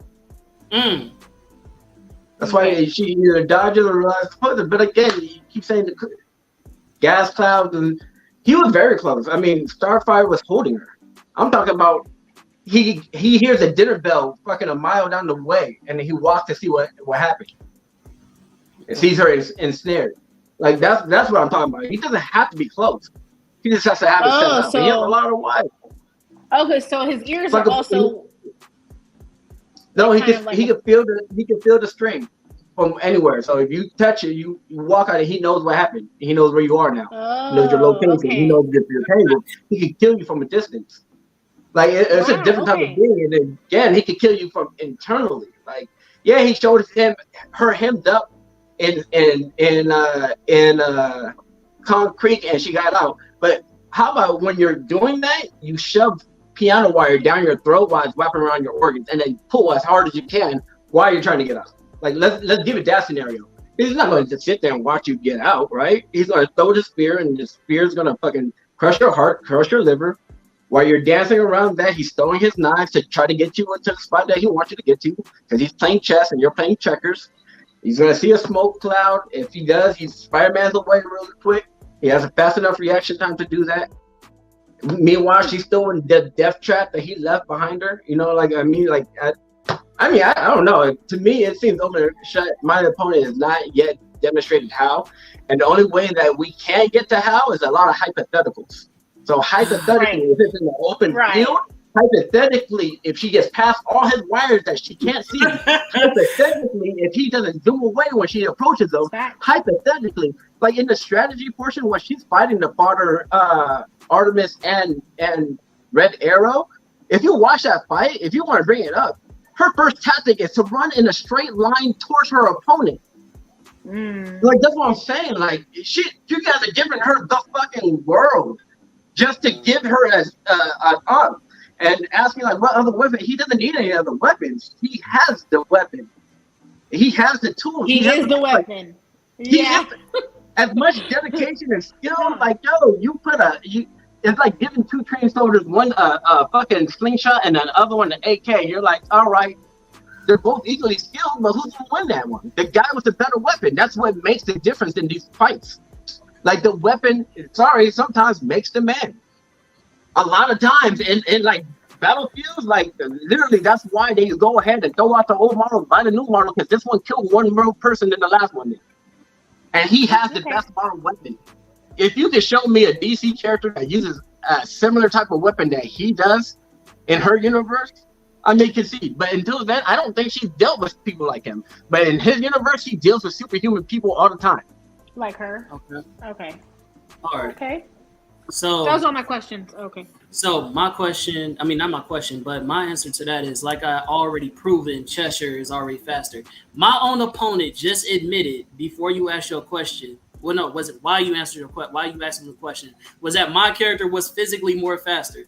So he already answered that for you, for me. He already told you that running. I get that, but my character has faster reaction speed because she reacts to speedsters. You already admitted she runs faster than your character, so she's faster. That's just period. You know what I'm saying? Even if she wasn't physically faster, which he already said that she is, she can teleport. And yeah, he didn't react to a teleporter. The teleporter left himself open to die because he is not an assassin. The teleporter that his character went up against was another spoiled brat who was the king's son. He was toying with him. He calls the kingdom a toy. He calls the people that he fight against a toy. He wants to have fun. He literally does all this to say, I want to create a better world so we can all have fun. And he kills people to like, for laughter, like peasants and stuff like that. If you don't want to believe me, I also have the scan to prove it. 1 second.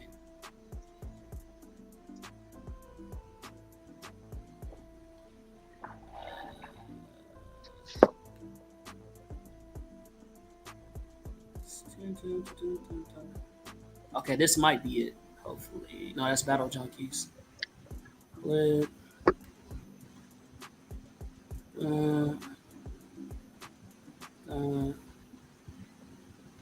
I can't really tell because it's so dark, y'all. I had it up. Ah man, I'm missing my point. I can't. Oh, this is okay. Stay behind me, Lubbock. Yeah, I can do that.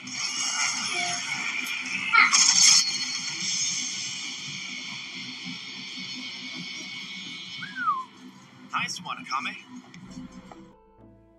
I didn't show that scan yet. It's in here. It's not, whatever I clipped it's in here. I just gotta find it. But even past that, he's saying that these super soldiers were, amazing, or those super soldiers would have killed my character. But I just showed you Akame. He ran from those fighters, and even though it was tough for him to kill one, she killed a group of them instantly. So even with showing that, okay, yeah, he may have struggled against one and then eventually killed one, he still runs. He still, every character that he brings up, he had to kill based off of the opportunity of surprise. The big buff dude that he killed because the girl that the buff dude was about to kill had another girl up by her neck. And Lubbock pretended to be dead. And after he pretended to be dead, he got back up and then killed the buff dude. Then once he tried to kill the girl who threw all the sweat around and make the strings weak, he pretended to be weak again, while she was holding him up by the throat, and then he pulls some strings towards him to stab her in the back. When he kills the teleporter again had the opportunity to kill him, which I'm going to show in my last round, had the opportunity to kill him and literally doesn't kill him, kills one of his friends that was holding him up and said, I told you don't interfere, because he's having fun, because this is his plan to have fun with the character. So with that being said, it's not like he's beat anybody straight up to be like, oh, he's reacting or he's such a strategist. I mean, if playing dead is such a great strategy, I don't see how that's going to happen to a master assassin. Who's not gonna play with you? All right. So I guess we can get into the last round. Oh damn. Sorry.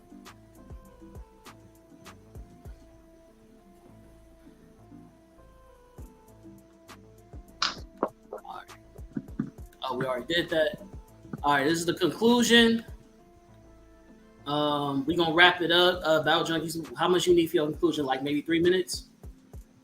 I did that, man. I think everything that's said was needed to be said, but I can push it. I'll just end it when I'll say I conclude whatever. Okay. Well,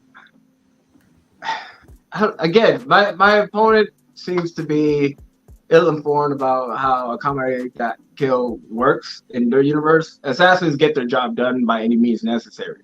If you call that non-strategic, if it worked on the first possum and the second possum worked,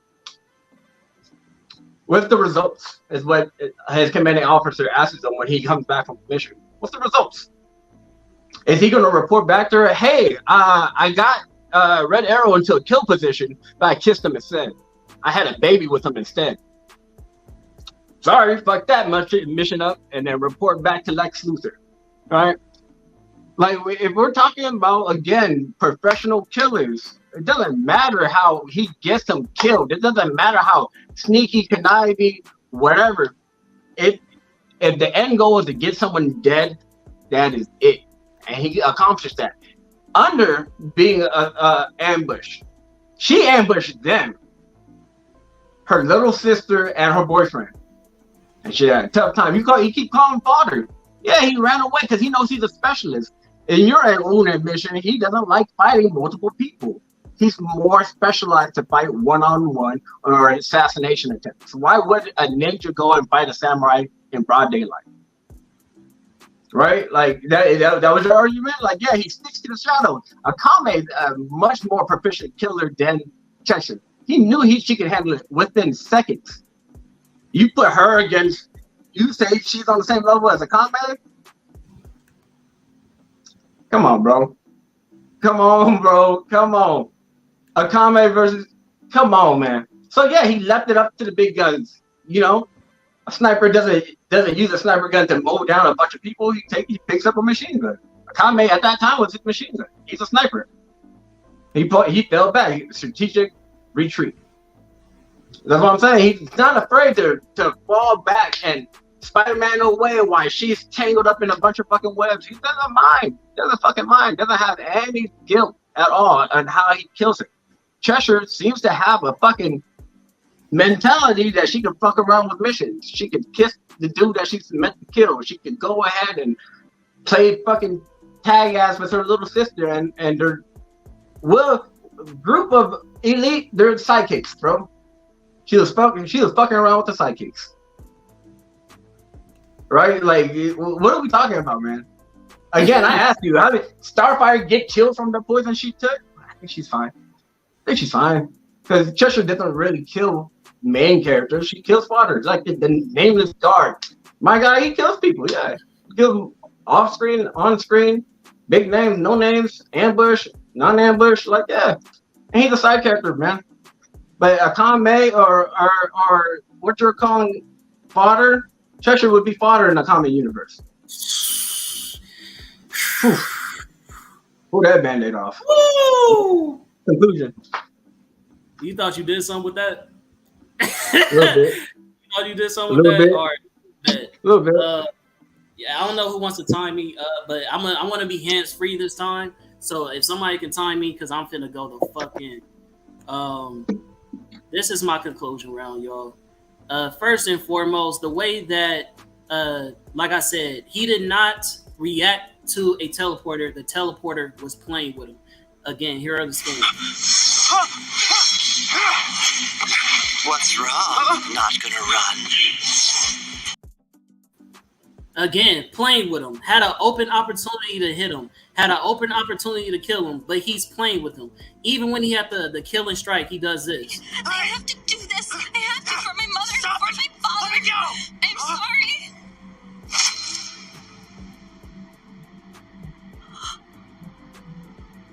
I tell you to stay out of this? Stupid toys should not be interfering with my plans. She's a toy. Uh-huh. Everything is a toy is what he says. This whole palace is my toy. He literally treated Lubbock as a toy. You see him even having an open opportunity to kill him using the teleportation, and he doesn't take it because he's having fun. I'm gonna use my own opponent's scan that he showed earlier when he goes into the air again, toying with him.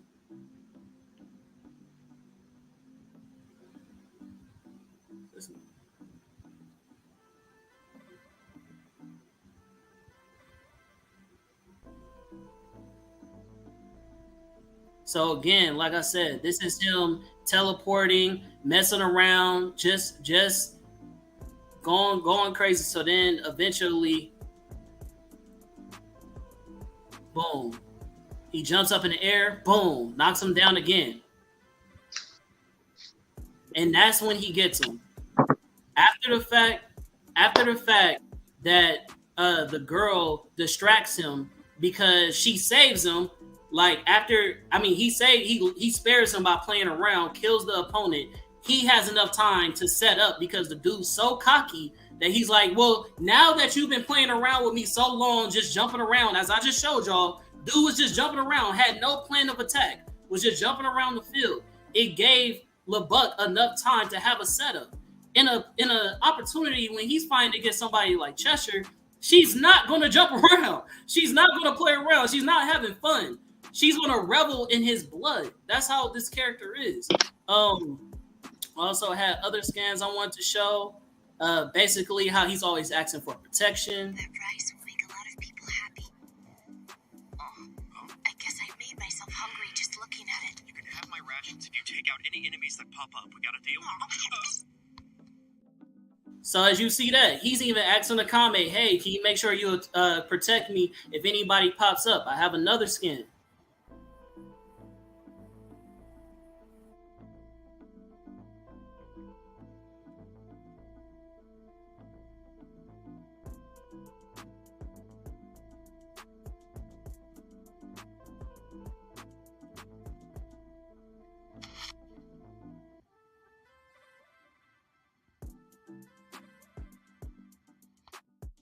He wasn't able to kill not one of them. And then my last scan that I wanted to show is that this dude in the manga literally died. Okay, let me just say this one thing because he wrapped his up. Not this one. Let's see.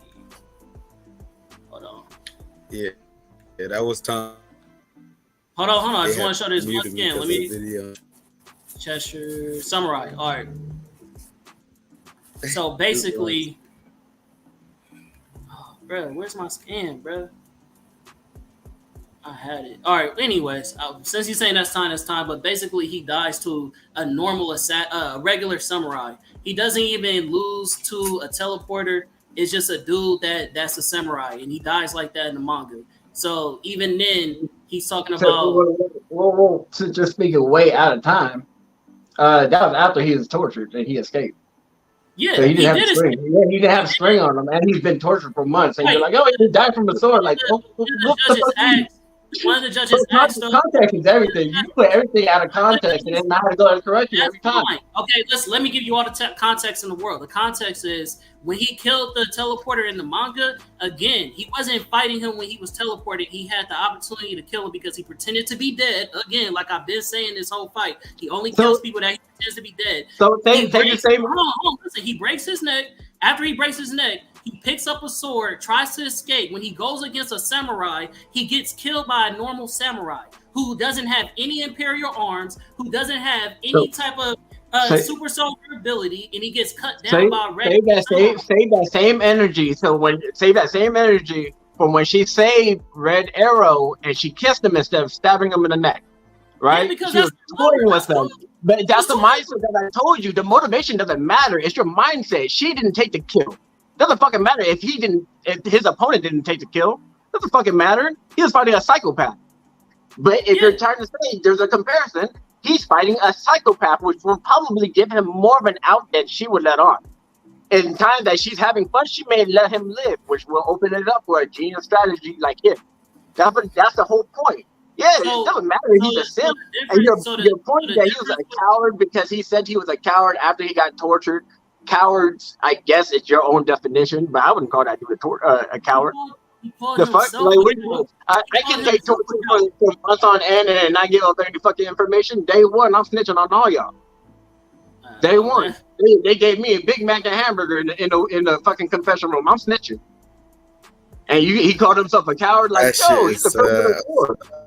He's a prisoner of war, and he said he was a coward by his own admission.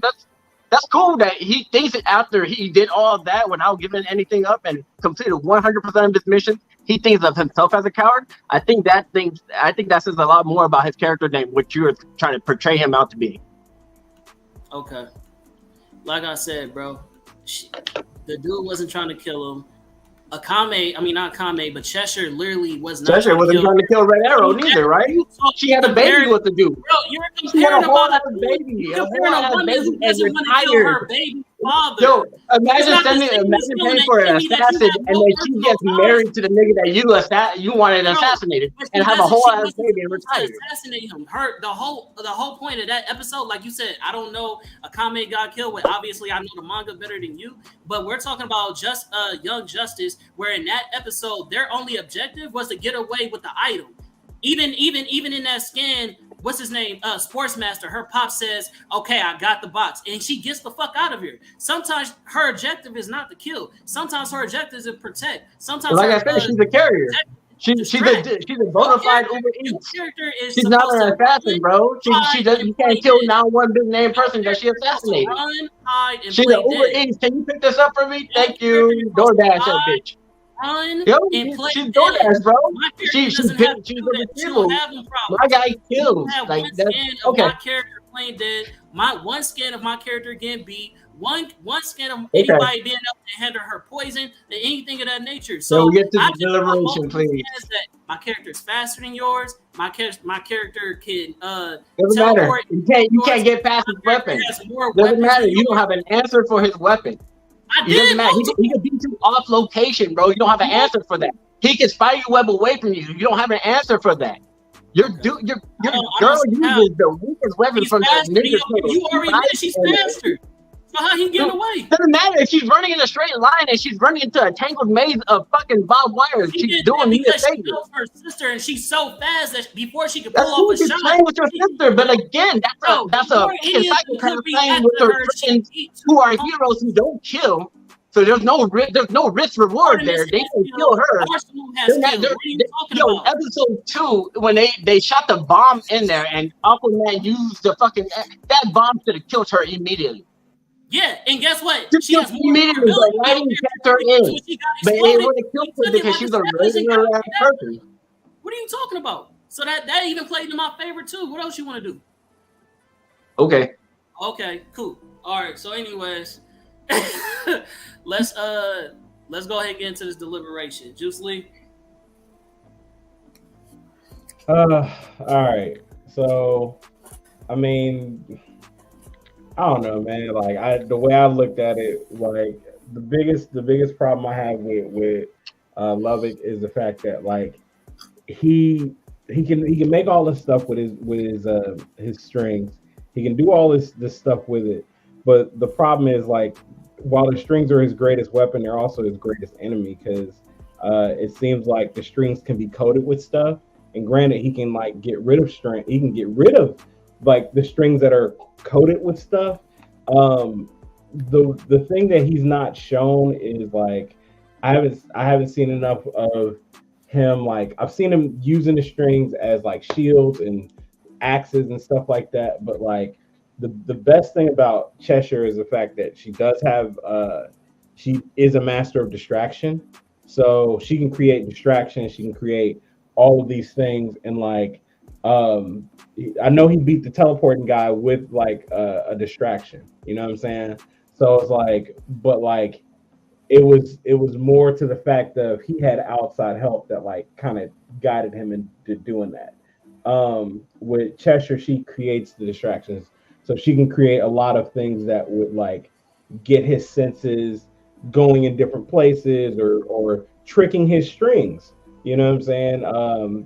So yes, the toxins, the breathing in the toxins, it all comes down to where are they fighting at? You know what I'm saying? If they're fighting in like an enclosed space, then there's a higher probability that like she could do something like I said, use some sort of gas or something like that that he has to breathe in, and that's a problem. If they're fighting in a big open area, then he may have the advantage, because he can coat the area with strings and know when she's coming and all this other stuff. But the fact that she's been able to again break out of high level security, it seems like these strings will probably not be that hard for her to avoid, whether she sees them or not. I don't know. You know what I'm saying? So I mean, if I'm a pick somebody, man, it's gonna be Cheshire, just because she has more tools and more strategy to use stuff. But like that's just that's my pick. You know what I'm saying? So that's what I got. Rico, bust down. So I'm gonna kind of just be as brutally honest as I can with both of y'all. You know what I'm saying? And not even say it in like a bad way or anything like that. Just because I want to give my most unbiased opinion for both characters. You know what I'm saying? So I feel like a lot of good points was brought up in this match, but I feel like y'all missed on a lot of points too. A lot of good stuff got answered when I asked questions, you know what I'm saying? But I would have liked a little more. I asked you battle junkies, you know what I'm saying? Does he always ready to go? I granted you said you didn't have the scans and you couldn't pull the scans up right at this moment or anything like that, but I would have liked to have seen an actual set of prep. You know, we've seen the number one scan a couple times. I didn't really see a whole lot of scans of Lubbock doing a whole lot. Now I'm not taking a Walker thing, you know what I'm saying? I got some good scans, I got some good detail and some good some strategy that you had put out, but I just would have liked a little more than what I was given, you know what I'm saying? Because like you mentioned, he sets up these, he gets to a point where win the fight, but he is taking a hit. So Craig brought up a point of her having a passive poison in the air. So even you brought up like her, not even her, you brought up him being hit by opponents.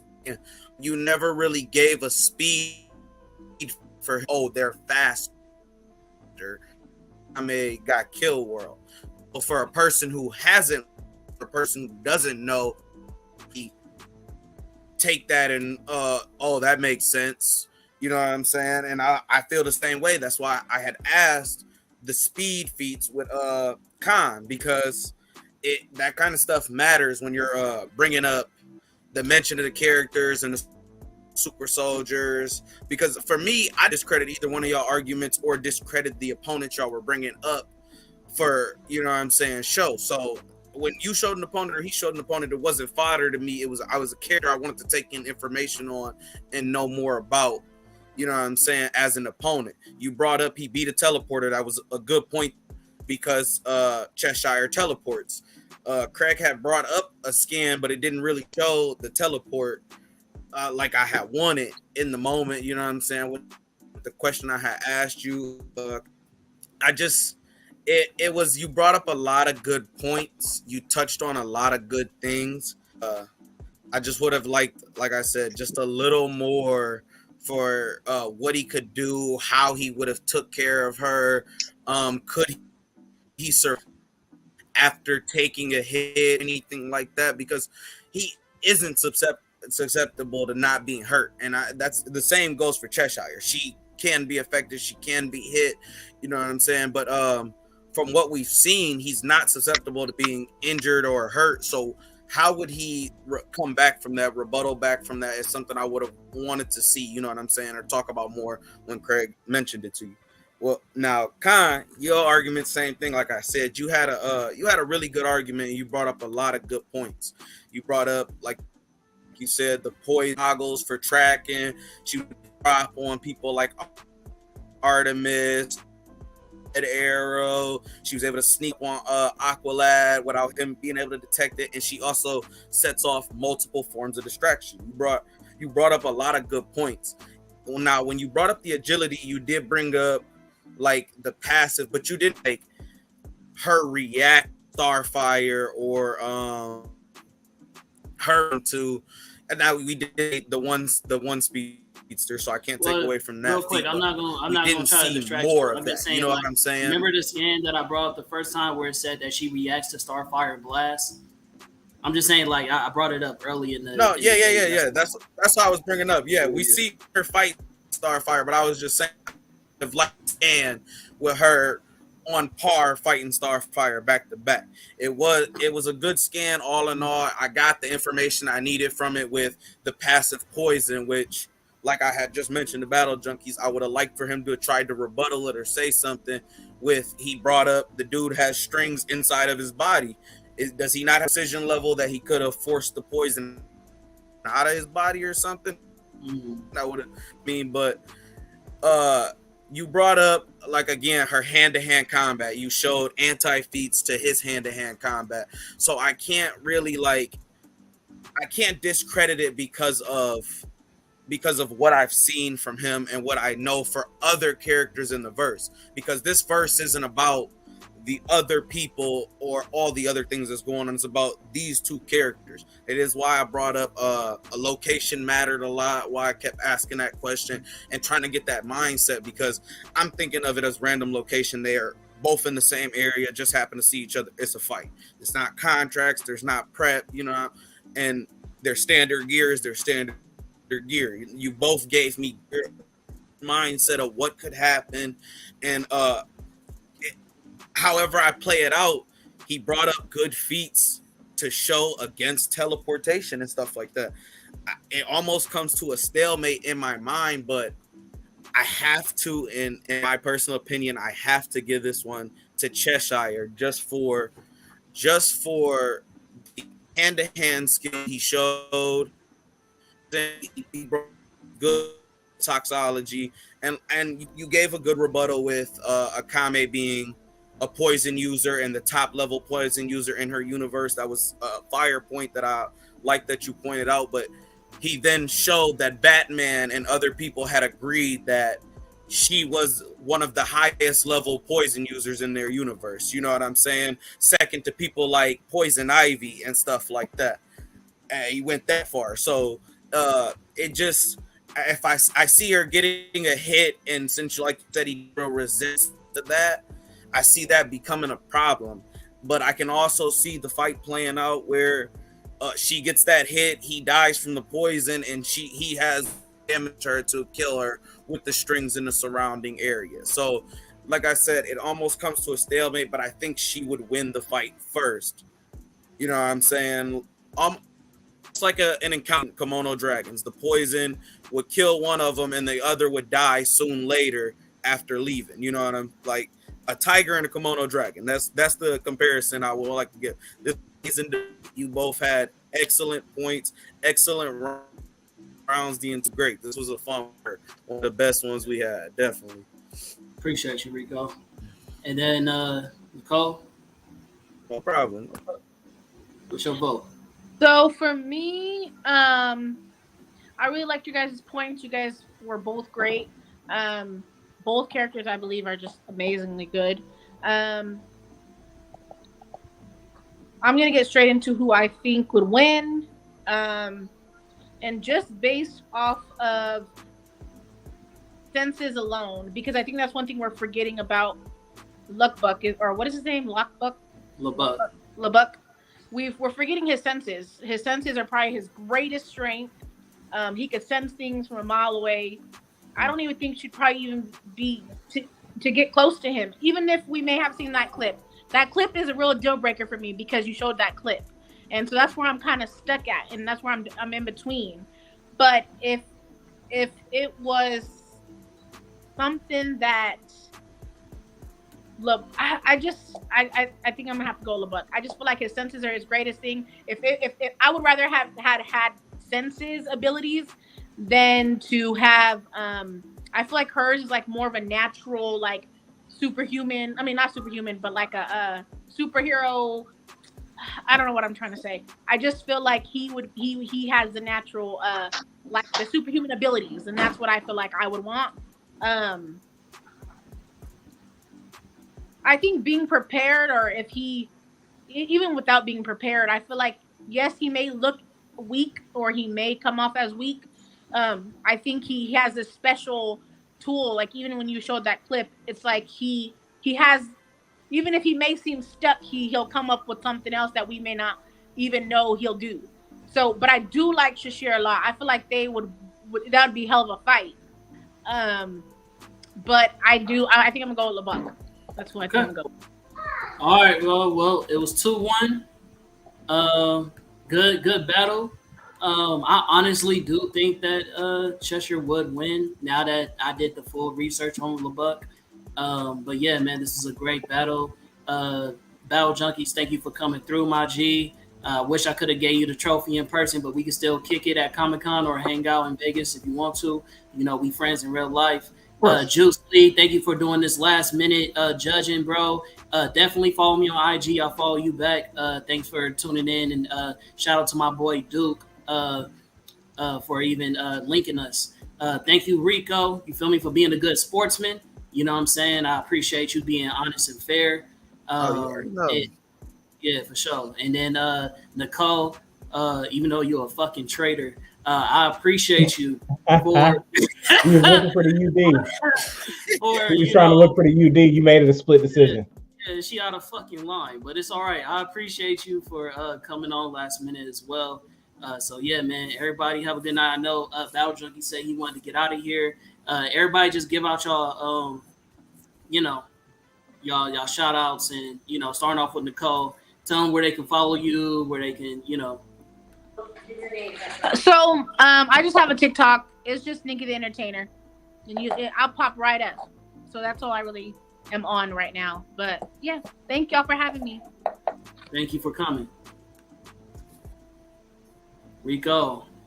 I don't really want to do no shout outs or nothing. Just a shout out to Battle Junkies for debating, and shout out to Khan, you know what I'm saying, for being here and doing this thing. You know what I'm saying? Good debate from both of y'all. Excellent points from both of y'all. I learned a lot from both of these characters, man, for real. I appreciate y'all for this, and I appreciate y'all for letting me be a part of this. Good looking, bro. Hey, hopefully in the next tournament, we'll see how that play out. As always, Scrap Comic Official on Instagram. You can just kind of look up my site, or you can buy the books on npccomics.com. We got issues 1 through 5 available right now. They're even on Amazon, I think. But yeah, just basically, I got a little MMA comic called Scrap. So I'm the writer and creator of it. I got a bunch of artwork and a bunch of stuff. So you can check me out there. So that's basically what's up. Good looking, bro. Battle Junkies. Yo, the one and only Battle Junkies. Battle_junkies on IG and on TikTok. I drop battles whenever the fuck I feel like it. But the thought-provoking battles. So if you like shit like this, you can go on there, find a nice, dope battle, and maybe be on here and debate it. That'd be cool. But yeah. I appreciate the judges. I appreciate Khan for throwing this. That was dope. Much love to this event. Last minute entry came up, wild card. You know what I mean? Never thought I would be here. I came into the battle thinking that Cheshire is actually going to win this battle. So he did do a good job. So yeah, that's all I want to say. Peace out. Good night, y'all. Hey, man, it's your boy, Akame, HAN_man.510. That's the Bay. Catch me on Universal Base. Catch me on What It Sound Like podcast, where you get your best reviews and interviews. Catch me on the Blerd Cartel. You know we're doing well. And catch me on Blerd Proof Entertainment on Tapping No Capping. Basically, if you're blurting, you've seen it, what's your opinion?